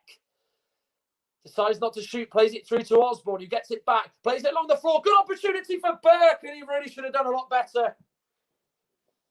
The first big chance for the substitute, laid on a plate for him by Ben Osborne, and he's hit it off target, and it's one opportunity that he knows he should have done better with. Well, it was on the floor to him, perfect opportunity, just slices it, doesn't it? Comes to him. To be fair, the ball sort of just takes a divot at the last moment and really probably should have just done a little bit better. And in fact, it's gone out of play for a throw-in. Never nice when you hit a shot off target. It's never nicer as a horrible constellation. It's gone out for a throw-in. But Sheffield United still have it here with Lundstrom. Manages to get it through the legs of Leahy. He's tussling with Jayden Bogle, but he shakes him off. Can't get away from Ed Upson, though. Westbrook to Leahy, who will send that away, no doubt, as he does. Handon gets it under control. Really good first touch. Slips on the ball as Norwood comes away with it. That hit Upson's arm as he moved his body toward it. And Keith Stroud is not going to book Ed Upson as Sheffield United are allowed to take this free kick quick with 9.5 minutes of the second half gone. Here's Fleck on the ball now. Ampadu, Oliver Burke. Now he plays it to John Lundstrom. Basham's made the run forward. McGoldrick's made the run to him in the middle. Burke flicks it back up high to McGoldrick. He gets it under control. Can he get the shot away? He can get it under. And he does get the shot away after getting the ball under control. And it was Leahy who again blocks a Sheffield United shot. And the Blades really coming into life in this second half. Yeah, it looked like it's going to be on target. It's going to force Joe Day into a save. It's a very, very good one as well. And it was a real vital one. Rovers are dipping into the bench. But beforehand, they've got to defend this corner. They've worked it well. Fleck to Lundstrom. And it's another corner. It definitely took a nick off a Rovers player. And I think Joe Day might have even tipped that over the crossbar. Well, they were patient in playing the ball along the floor. It took a nick off Kilgore. No doubt Joe Day is able to tip that over the bar. That's a really good save. It's one that he's just got to turn his hand away from, but it's sustained pressure from Sheffield United. Norwood to the back post, looking for Egan. He wins the header. Lundstrom can't quite get it under control, but he finds Basham, who's on the edge of the box. Lundstrom's on the right of it. That's who he finds. He clips it in. Leahy heads it back. Oztumer then with the second header away. Handing now to Oztumer, and then Sheffield United able now to have it with Bogle, who slides in. Leahy sends it forward, and it's gone all the way through to Aaron Ramsdale. But as I said, Rovers lining up a sub. Josh Barrett, the man who's going to come on. This will be quite interesting to see who this is for. Maybe Jonah Oyunga, or maybe it'll be one of the attacking midfielders in Oztumor or Luke McCormick. We will find out soon enough. Here is McCormick, away from Oliver Norwood. Now Westbrook, who's drifted out to the left. He's been the man who's been the one to go to the wings in helping Rovers try and get possession and move further up the pitch. Oztumor can't give it back to Westbrook. And now Sheffield United are able to bring it away. It's McGoldrick. Gets away from Alfie Kilgore. Shows him a clean pair of heels, but it's a really good sliding challenge by Kilgore, who then plays it to Max Amos. But in a really fast-paced second half, it has to be said,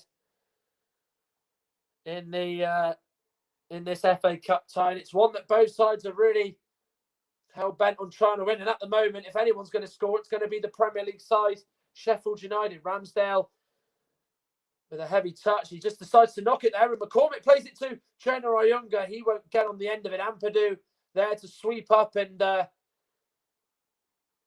cover, and is able to then play the ball out to Jayden Bogle. Chance for Sheffield United to bring men forward. Basham on the overlap. Crosses in. Ups him with the chest to Leahy. He then just absolutely leathers it clear. Flicked on by Fleck. And then Baldwin will just knock it safely back to Joe Den. They're also going to make another sub. Josh Grant. He's been missing the last 2 games with a hamstring injury, so he's going to come on. Very interesting to see again who this will be for. Of course, Paul Tisdale is a man who doesn't often make his full quota of substitutes. He didn't even make a sub in their last game against Blackpool, but he's decided to make 2 subs in within an hour here. A youngest flick goes on through to Hanlon. Is Oztumor. Max Amer. Erhan Oztumor. Westbrook. Nutmegs John Lundstrom. Maybe a chance to shoot. Plays on the floor. He's looking for Hanlon. Well read there by John Egan. Baldwin goes down and hasn't won a free kick. He went down probably a little bit too easily. Ball runs on through to Oliver Burke. He's one-on-one with Joe Day. And Oliver Burke has taken the chance superbly. Atones for his miss minutes beforehand. And the Blades have regained the lead. And it's Oliver Burke who sticks the ball beyond Joe Day. And it's Bristol Rovers 1, Sheffield United 2. And Jack Baldwin out of position. Sheffield United made him and Rovers pay. John Fleck with a perfect weighted low ball for Oliver Burke. He just sticks it beyond Joe Day's left and into the net. And the Blades are 2-1 in front. And the substitute made by Chris Wilder pays dividends. And it's going to be a yellow card for Luke Leahy. I believe he's not happy with something. So Josh Barrett is going to come on now for Rovers. So off goes Erhan Oztumor for Josh Grant. And Oyunga is also going to come off as well. That's not a surprise to see Oyunga come off. He was always going to probably play around 60, 65 minutes. But Oztumor off, who was one of the few Rovers players missing when the squad had to self-isolate. He did have a positive COVID test. But it's Sheffield United who regain the lead inside 60 minutes. And 7 minutes after coming on, Oliver Burke is a goal scorer for the Blades. But you've got to say, whilst the finish was excellent, the pass by John Fleck was just as good. And then running on through was Hanlon, but it's seen him win a corner as John Egan came across.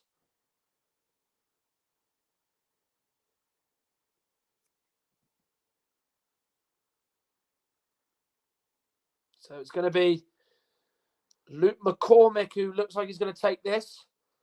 So they've got a bit of another creative influence in Barrett on the pitch. And they've also got a bit of a workhorse in there in Josh Grant. Westbrook will take. Leahy with the flick on. And Max Amer's put it away. 2-2. Leahy went to the near post. It was a beautiful flick on. And it was a chance that Max Amer could not miss. and 2 defenders are on the score sheet for the Gas. Rovers equalised again, and they've responded well to going behind. Leahy with the flick on. Aimer was there. John Egan and Oliver Norwood stick their hands in the air for offside. The linesman's not interested, but it's a move and routine straight off the training ground. 2-2 here, and Rovers were only behind for a few minutes, and now they've levelled it up again.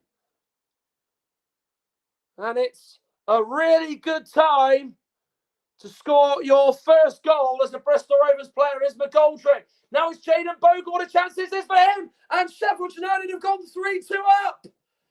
Jaden Bogle puts the chance away. And there's a 5th goal in this game. And this game is just absolutely exploding into life in the last few minutes. Rovers vulnerable after they've equalised. But a fantastic response by the Blades. And they've taken the lead for a 3rd time. And they are 3-2 up. Well, it was lovely play. McGoldrick played it to Oliver Burke, it looked like, but he dummied it.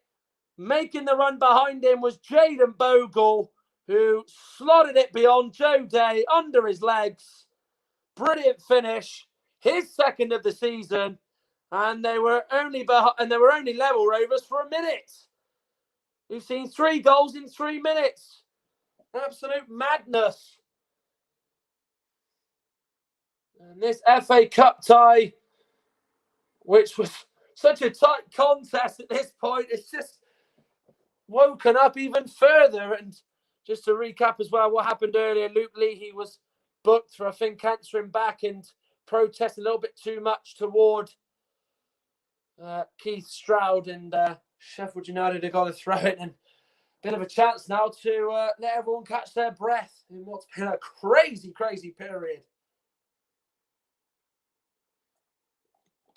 Keith Stroud just telling the rest of the team to just telling Chris Basham to just go back a few yards. Blackpool, West Bromwich Albion is 1-1. They've clawed a goal back, Sam Allardyce's side, and Leicester are 2-0 up against Stoke. Bournemouth 2-1 up against Oldham in that game at the Vitality Stadium. But here it's Bristol Rovers 2, Sheffield United 3. If you went to the toilet or you were making a drink or something, you've missed 3 goals in this second half. And it feels like there could be more to come yet, in all honesty. So Rovers throwing in an offensive position in Sheffield United's half. Max Aimer will take.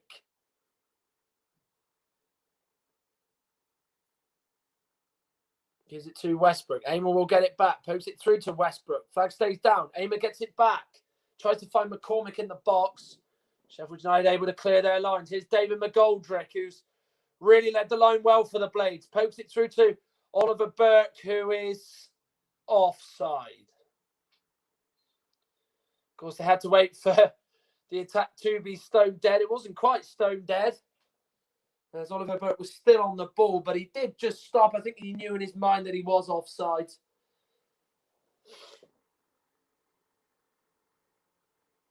But he has made a difference since coming on. He sold a dummy to the Rovers defence to allow Bogle to run on through to score, and then he did score the goal that put Sheffield United 2-1 up.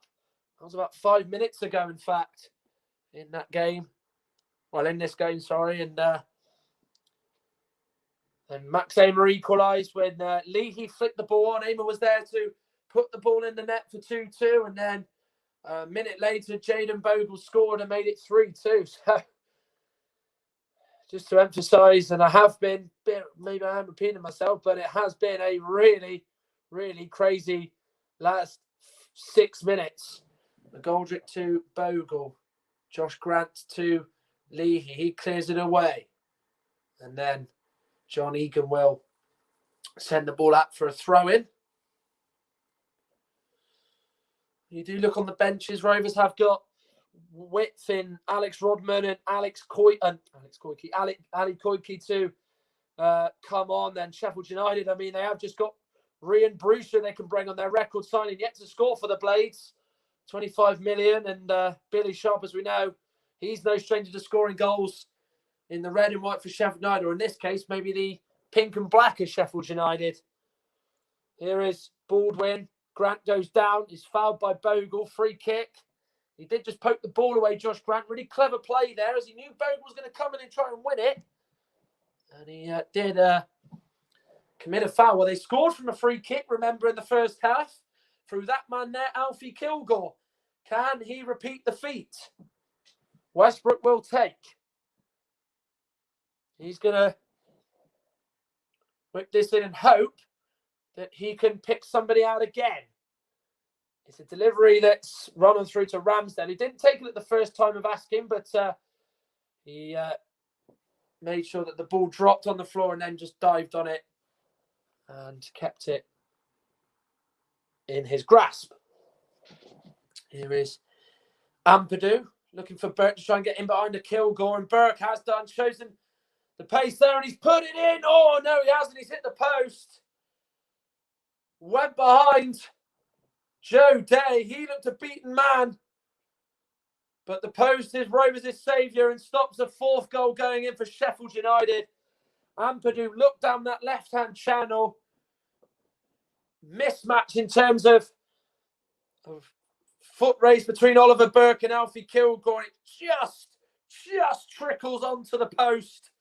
It did look like it was going to go in, but how Oliver Burke, has been denied a brace in this one. And Rovers' defence is opening up now as Sheffield United really are starting to find the gaps. Norwood through to McGoldrick.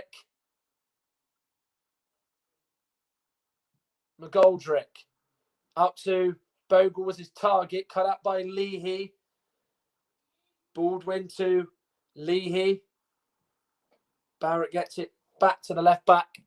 Leahy and Rovers now just keeping possession well there. They work it out from the back well, which is something that they've been really encouraged to do from the start of the campaign under Garner and Paul Tisdale. Lovely ball by McCormick to Josh Barrett. A chance for him to bring it in Phil, perhaps. He does get the ball in. Away by John Egan. Ups and then heads it to Leahy. Here is Westbrook. Barrett now. Puts it on his right foot. Floats it in towards Josh Grant. Away by Ampadu. Aymer was also in there, but now Aymer's there to play it to Upson. Poor delivery as it bounces off the back of McGoldrick's head. Barrett with a lovely ball out to the left with Westbrook. Can his cross be good? It's away by Chris Basham, and then Barrett with a wild attempt, which is one that is caught in the air and goes well wide for a goal kick. We're heading into the final 20 minutes of this cup tie. And Blackpool have got a second goal against West Bromwich Albion. They lead by 2-1 in that one. So the shock is back on. Milton Keynes Dons are still 1-0 up against Burnley. So out of the 3 o'clocks, they're going to be the headline grabbers. Both League One sides knocking out 2 sides from the Premier League. But Rovers at the moment, I'm not trying to make it a hat trick of League One sides knocking out Premier League sides, because they're at the moment 3-2 down to Sheffield United. Fleck to Ben Osborne.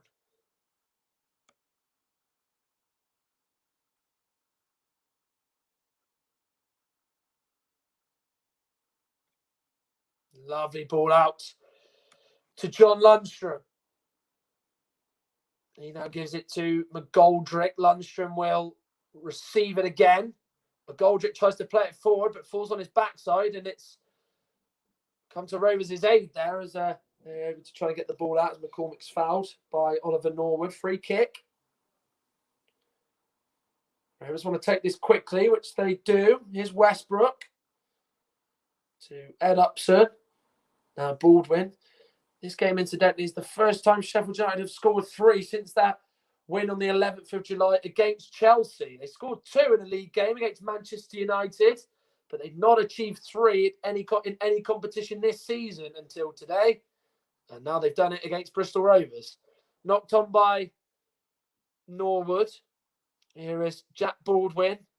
Westbrook tries to give it to Hanlon, but well played there by Chris Basham as he stepped in and won the ball cleanly off Brandon Hanlon, who's not really had those opportunities that he would have liked today. Here's Norwood. Good delivery to the back post. Running onto it is Osborne, and he's put it into the side netting.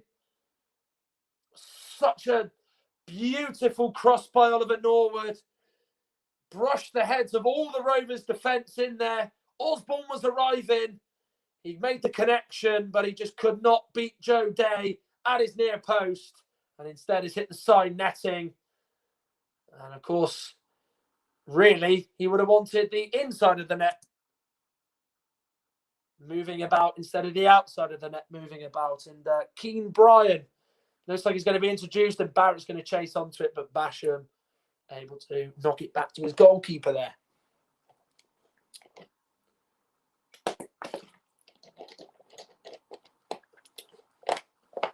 They've got to dig deep now, the Gas. Certainly is not over. Well, set pieces and free kicks of where they have been the most dangerous. That's where they've got both their goals from, in retrospect. But they will be hoping that they can respond for a third time against the Sheffield United team, who will know that they could at some point encounter some fierce pressure from the men in blue and white. Here is Jaden Bogle, who is at the moment the match winner, and a chance now for Sheffield United to make this substitution. And it's going to be John Lundstrom who's going to be replaced. And Keane Bryan is the man who is going to enter the field of play. Former Manchester City youngster, 2 appearances in the Premier League this season. Chris Wilder did take his time to use him in actual fact. Former England Youth International. It's Keane Bryan. Now it's with Chris Basham, and he manages to get the shot away, but Upson there to stop him in his tracks. Aimer with the check back to Jack Baldwin. Now, here's Leahy. Upson. Leahy again.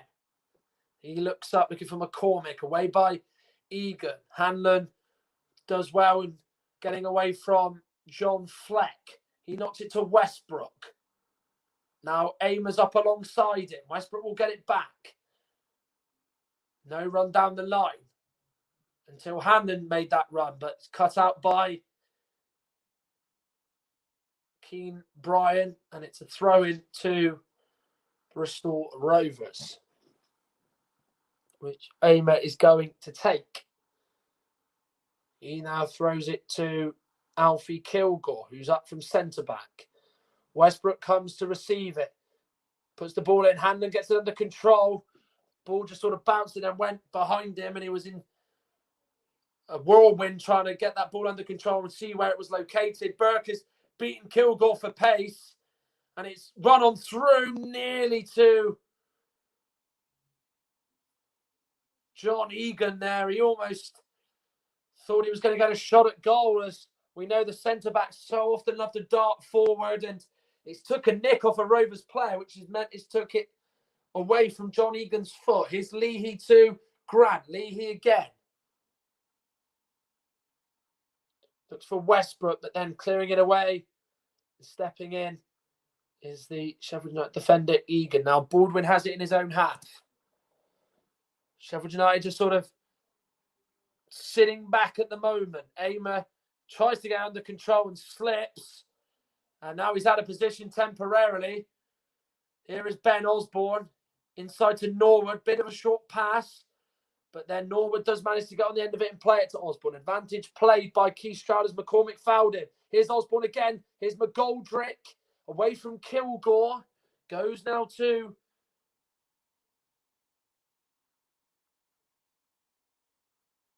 Bryan. Now Norwood, he tries to get away from Upson, but he's withstood him at Upson. Westbrook gets away from John Flett, but then coming across was Chris Basham there. He did a really, really good job there. Now it's with Ben Osborne. He'll get the cross in beyond everybody in the box in both a defensive and attacking fashion. And Josh Barrett is able to get on the end of the ball by the byline and bring it infield to Ed Upson.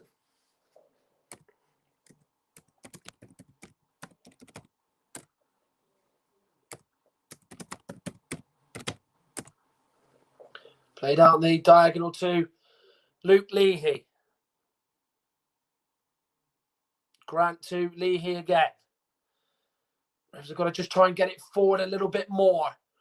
Forward to Hanlon. First touch lets him down, and he couldn't quite get the second touch right as Sheffield United are able to get the ball away. And there's time for Fleck to bring it down. He plays it to the left with Ben Osborne. He's had a lot of room down this left-hand side, whether it's to put balls in or to attack balls in, nonetheless. Here's Oliver Burke. He goes for the curler.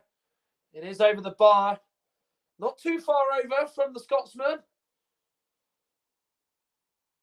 Well, he managed to get away from Kilgore, go on the inside, went for the curler. It was just a little bit too high from the Sheffield United striker / winger, and over Joe Day's crossbar. Hanlon will compete with Keane Bryan, and Bryan safely deals with it and knocks it back to Ramsey. Alex Rodman is going to be introduced shortly for Rovers. Man who missed the majority of the campaign with vertigo, 33 years of age now. He's going to be 34 in February. Contract up at the end of the season. A man who is... it's not the best play by Leahy. Here's a chance though for McGoldrick. Joe Day comes out and deals with it. McGoldrick still on the ball. He then lays off to Norwood, charged down by Upson, and then the ball runs on through to Joe Day. Well, that really could have been it for Rovers. Leahy tried to knock it back. It just almost hit his head rather than him going and moving his head toward it. And it went on through to McGoldrick. Joe Day out like a flash to deny him. Good save down low. And then McGoldrick played it back to Oliver Norwood. He drilled it first time, but Upson was able to charge it down very, very well indeed and stop the ball from rattling in the back of the net. Bournemouth look like they're going to be going through to the fourth round at Oldham's expense. They lead by 3-1 at the Vitality Stadium. Still 1-0 between Doncaster Rovers and Blackburn Rovers. The ball forward toward McGoldrick, or Burke, has gone out for a Rovers throw-in, and time now for Rovers to make this change. So Upson goes off, and Alex Rodman will come on for the final 10.5 minutes of this game. So a chance for him to come on and perhaps maybe put some balls in and maybe stretch the play a little bit wide. Probably we'll see a few alterations in the Rovers system. We might probably see maybe Josh Barrett move into a more central position and alongside McCormick and Westbrook, and then have Rodman, Hanlon, and so forth as the wingers. Or maybe it might just even be a classic sort of 4-5-1 perhaps with two out-and-out wingers. Ball forward for Rodman, sees him go down. No free kick. It was under the challenge of Jayden Bogle. Keith Stroud was not interested in it.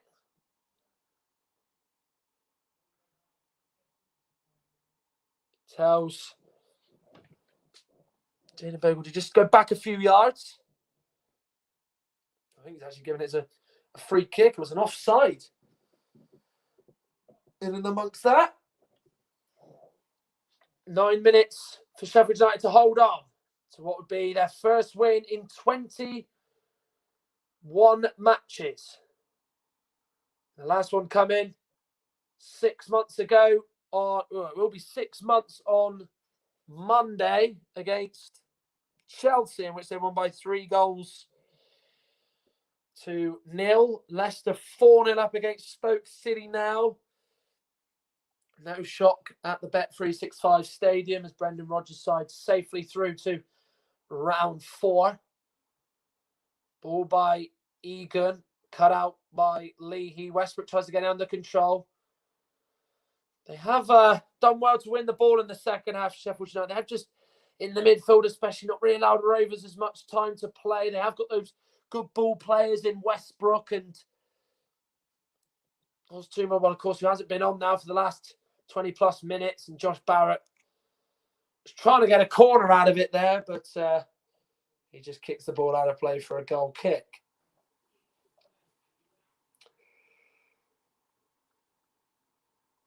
Well, it did just come to him down the line. He flicked it up, sent it forward, and trying to say it brushed off John Egan there. You can see what Josh Barrett was trying to do, but Guy Stroud decides that nothing should be given in Rovers' favour, and instead it's a goal kick, and it's the right decision as John Egan moved his arm out of the way.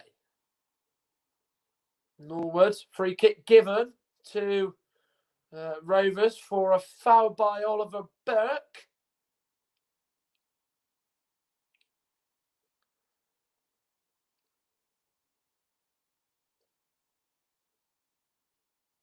So Jay Day goes out to take it. Looks out to the right, away by Keane Bryan. Grant plays it to Brandon Hanlon. He now goes to Westbrook, who's moved himself to the right. Aimer. Going to have to hold it. Surely he was fouled there. Throw into Rovers anyway. John Fleck going in and clearing the ball away from Max Aimer, who's going over to take the throw in.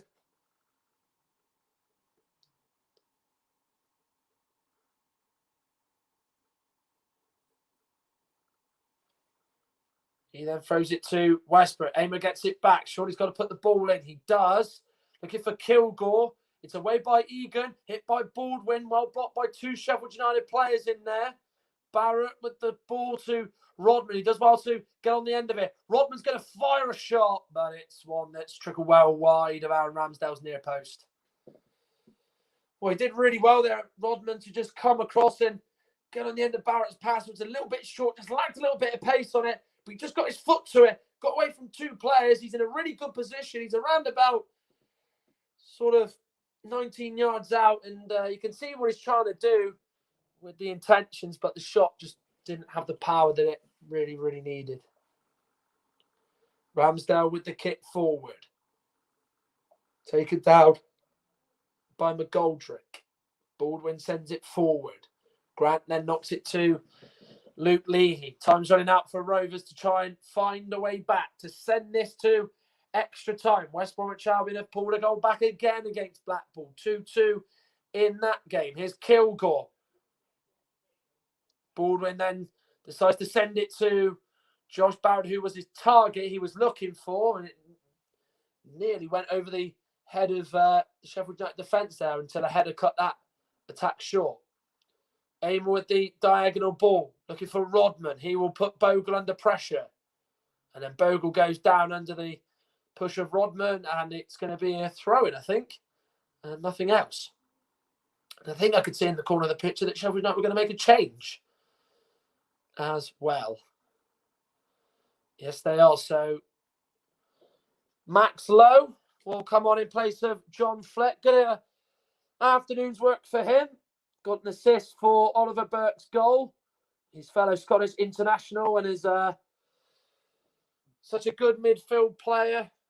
A player that Chris Wilder, still after all these years, really does rely on. He's now going to come on and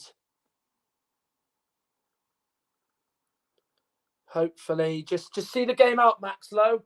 Sent from Derby in the summer along with Jayden Bogle. Cost the club just under 4 million. Had loan spells at Shrewsbury and Aberdeen. Was an unused sub here when he was at Shrewsbury when they won 2-1 against Bristol Rovers and was in the same team as Alex Rodman at Shrewsbury when they reached the playoff final in League One nearly 3 years ago. Ampadu takes the throw in, who's now shifted to the right of the three. McGoldrick takes it down, goes for goal, and it's a shot that he won't want to look back on with fondness, as he's actually ended up hitting it out for a throw-in. Yeah, he takes on the chest, good turn. Body's not really aiming toward the goal, is it? It was a bit of a wild attempt, I think, by David McGoldrick. Barrett trying to knock it to Hannon. Sheffield United have the throw-in.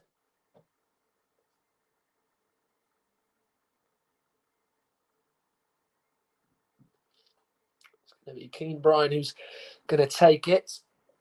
Flicked on by Burke. McGoldrick backheels it, intended for Burke, and then Kilgore's clearance hits Balder on the side of the face, but did come back on through to Kilgore. Bryan fouls Hanlon. Free kick. Rovers are going to look to try and take this quickly with Zane Westbrook. Grant's the short option, but he's not going to play it to him. And instead, it's slowed down by Westbrook, who's going to play it long toward Rodman. He flicks it on. Leahy's to chase. Bogle sends that out for a Rovers throw. Grant to Leahy. Grant again.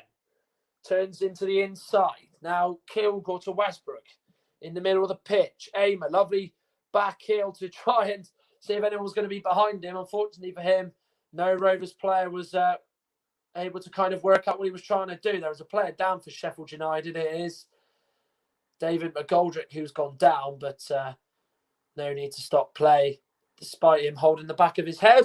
And Sheffield United have a throw in right near Paul Tisdale's dugout as we head into the final 90 seconds or so. Wycombe have got a fourth against Preston North End, so a big win for Wycombe Wanderers, of course, who are trying for their lives to survive in the Championship. Here's Baldwin, Leahy. Outside of the foot clearance, flicked on by Rodman behind Josh Barrett as it went away from him. Basham now to Burke. He'll get on the end of it.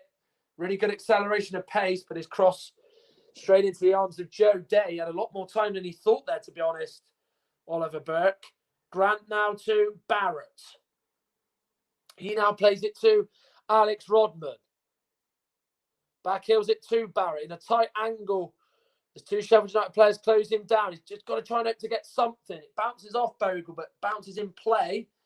Norwood then headed it to Ampadu. He headed it away. Barrett hopefully has seen that out of play. And he has. It's gone for a Rovers throw-in. Basham tried to knock it against Barrett, but Keith Stroud had already made his mind that there was a Rovers throw. Leahy to Josh Barrett. In the middle now to Grant. Couldn't quite get it under control, but Kilgore's up there to help him out. Grant again, not the best first touch. The second one was a good one, and plays it safely back to Baldwin. They're just side to side at the moment, Rovers. Sheffield United quite happy to let them do that. Ball toward Barrett. Ampadu is the man who goes down under his challenge. And it's a free kick to Sheffield United. Ampadu's holding his ankle. I think maybe Barrett might have trod on it. And in the meantime, there is 4 additional minutes to play. Yeah, as I said, Sheffield United quite happy to just let Rovers go from side to side. It just means that Rovers have got to break them down and, penetrate through their lines. And that's something that they're happy to let them do it. Say, okay, you break us down. They don't need to go and get a 4th goal. They know that the space is going to open up and there's a chance for Sheffield United to hit them on the counter. Aaron Ramsdale takes this kick. Looking for Oliver Burke. Baldwin wins the header. Good commanding header as well. Flicked on by Rodman. But he's only flicked on out of play for a Sheffield United throw. Well, the 4th round looks like it's going to elude Rovers yet again. As we know, it's 13 years since the Gas made the 4th round of the FA Cup.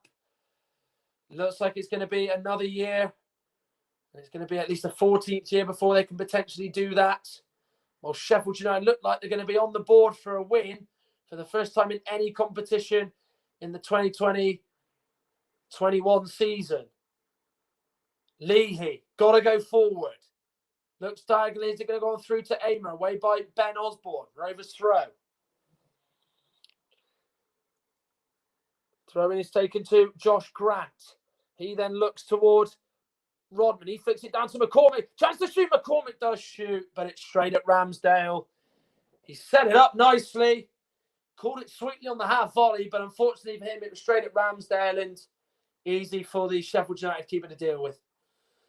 Yeah, it was really good play by McCormick. Nice setup by Rodman. Chests it down to him. He just flicks it away from the Sheffield United player on the edge of the box. He just gets that shot away, but unfortunately for him, it's just straight at Ramsdale. Baldwin gets it under control. It was a real awkward one for him to deal with. And it was probably a good thing that he didn't give it back to Joe Dane. And instead, he has to clear it out for a throw-in. As Oliver Burke was not letting have a moment's peace there as he tried to play his way out of trouble. Bournemouth have now got 4 against Oldham. Burnley still 1 down to Milton Keynes Dons. Blackburn Rovers still 1-0 down to Doncaster Rovers. So that's 2 shocks happening. Blackpool West Brom is 2-2. That looks like that's going to be heading for extra time as the League One team are taking, as it looks, the struggling Premier League side all the way. But here Sheffield United have a throw-in with Bogle. He gets it from Burke. Bogle in the corner. Leahy determined to not let that happen. And Rovers have won themselves a goal kick. 60 seconds to go. Kilgore is the man who goes short. Baldwin. Oh, Westbrook left it for Max Amer, but he's won a free kick as Baldwin was fouled once he played the pass. Quite lucky that that was actually given for that there, because Amer and Westbrook were in a spate of confusion. Kilgore tries to knock it, and then it's gone off Ben Osborne, and perfect chance to just keep the ball and hold it down, but it has trickled out of play for a Rovers throw. Gone all through to Hanlon. Spins away from Keane Bryan, who had a real tug of his shirt. Referee says play on. Hanlon then tries to knock it back. And it's gone to Sheffield United, the goal kick, where Rovers is saying they want that free kick pulled back. But Keith Stroud is saying that, and the linesman on that side, that it is enough time played to not let the advantage carry on. But they are pretty much there. They just want that whistle to go. And that sweet relief of a win is going to be back amongst those Sheffield United players and staff. And when it's been really long and overdue. Ramsdale with the kick. Taken under control by Baldwin. Keith Stroud has a look at his watch. We're still going here, though, nonetheless. Here's Luke McCormick. In the corner he goes. Has he overran it? Yes, he has. And there's the full-time whistle. There will be no FA Cup shock at the Memorial Stadium as Sheffield United have beaten Bristol Rovers here by 3-2 in a really fascinating and enthralling cup tie at times. But the Premier League side did show their dominance in the end and have done enough to win.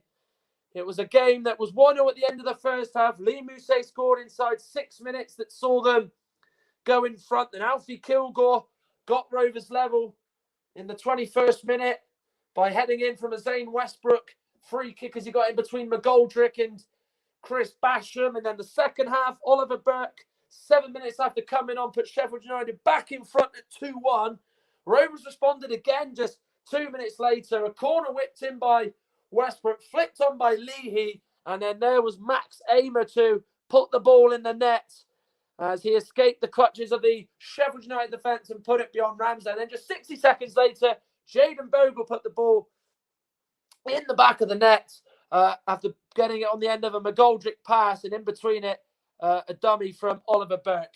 But Sheffield United, who hadn't won going into this in 20 matches, win for the first time this season. It's finished here at the Memorial Stadium. Bristol Rovers 2, Sheffield United 3. Well, as I said, a really, really entertaining cup tie. And Rovers can certainly hold their heads high. They did battle with Sheffield United, but their class of being 2 divisions above, showed in the end. The scores are coming in now from the FA Cup. Blackburn Rovers and Doncaster has finished. Doncaster 1, Blackburn Rovers 0. So the League One side have dumped Blackburn Rovers out of the FA Cup. That's a shock there. Blackpool West Brom looks like it's heading into extra time. 2-2 it is there. Bournemouth 4, Oldham 1. A good afternoon's work for Jason Tyndall's men on his FA Cup managerial debut. Burnley 0, Milton Keynes Dons 1 as it stands. That's the biggest shock of the day so far. On the 3 o'clocks, Exeter 0, Sheffield Wednesday 2. Great results for Sheffield Wednesday as they continue their revival under Neil Thompson. And it's Queen's Park Rangers 0, Fulham 0. That looks like that's going to go to extra time in the West London derby. Stevenage 0, Swansea 2. So Swansea avoid a shock at Broadhall Way. Stoke 0, Leicester 4. A really good win for Brendan Rodgers' men at the Bet365 Stadium. And Wickham have beaten Preston by 4-1 in that game. But of course, as we know, it was a real interesting game that unfolded at the Memorial Stadium. Ben Osborne whipped the ball in for Lee Mousset. His header tipped onto the bar by Day, but as it hit the underside of the bar, it bounced off the back of Joe Day's head and went in for 1-0. Then it was 1-0. Alfie Kilgore leapt like a salmon, bang, header and in.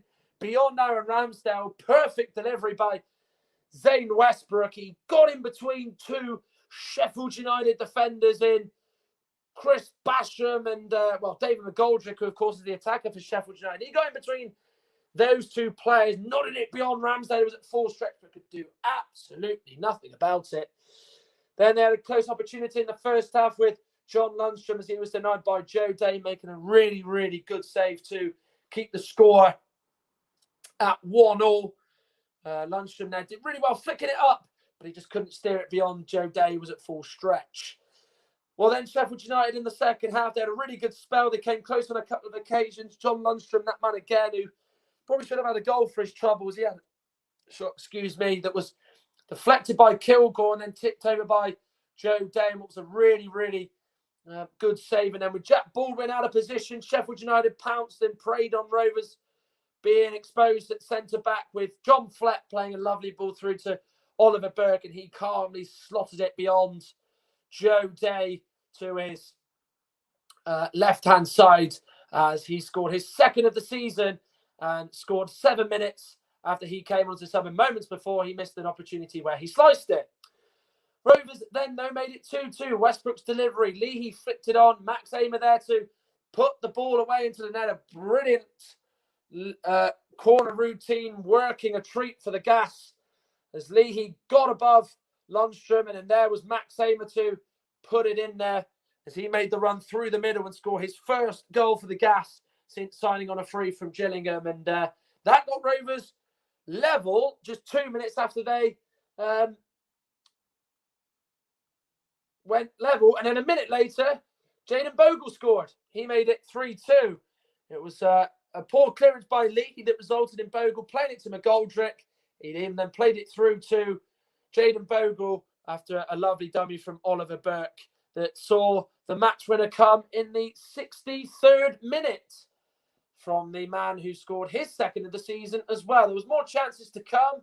Oliver Burke had this one. He was unlucky not to get a brace. He was denied by the post. Joe Day was a beaten man there again, but the post saved Rovers from conceding a 4th goal in what would have really put the game out of sight and made the victory more convincing. Then Oliver Norwood put that ball in for Ben Osborne. He arrived, he did everything right, made a great run, the right contact, but he just could not put it beyond Joe Day and the Rovers goal, and instead hit the side netting, which of course is the wrong part of the netting, as everybody knows. And then Oliver Burke had this opportunity. He was a real nuisance when he came on, caused Rovers all sorts of problems, in behind and coming short for the ball, and that curling effort went over the crossbar. Rovers had a real good opportunity at the end in what was their real bright spark, in which they didn't really create a lot in the second half. Rodman chesting it down to McCormick. He flicked it away from Chris Basham. Again, hit it on the half volley, but it was straight at Aaron Ramsdale. And that's how it finished, 3-2 at the men. So that is the statistics right in front of you. Rovers certainly didn't go down without a fight. They certainly weren't outplayed, as the scoreline suggests. Sheffield United really had to show character to fight back, and that is exactly what they went and did. Thank you for tuning in to RS Media this afternoon and watching this live stream of Bristol Rovers against Sheffield United. We'll have more FA Cup coverage to come tomorrow. Chelsea versus Morecambe is live from 1:30 on RS Media. Do join us for that. Also, we've got Marine, the lowest ranked side in the competition. They take on Tottenham Hotspur in that game, as the Premier League side looking to be not on the end of the mother of all FA Cup shocks. And Newport County, no strangers to an FA Cup shock of their own in the last few years. They take on Premier League Brighton at Rodney Parade. So those are the 3 games for you to enjoy tomorrow. Thank you for tuning in.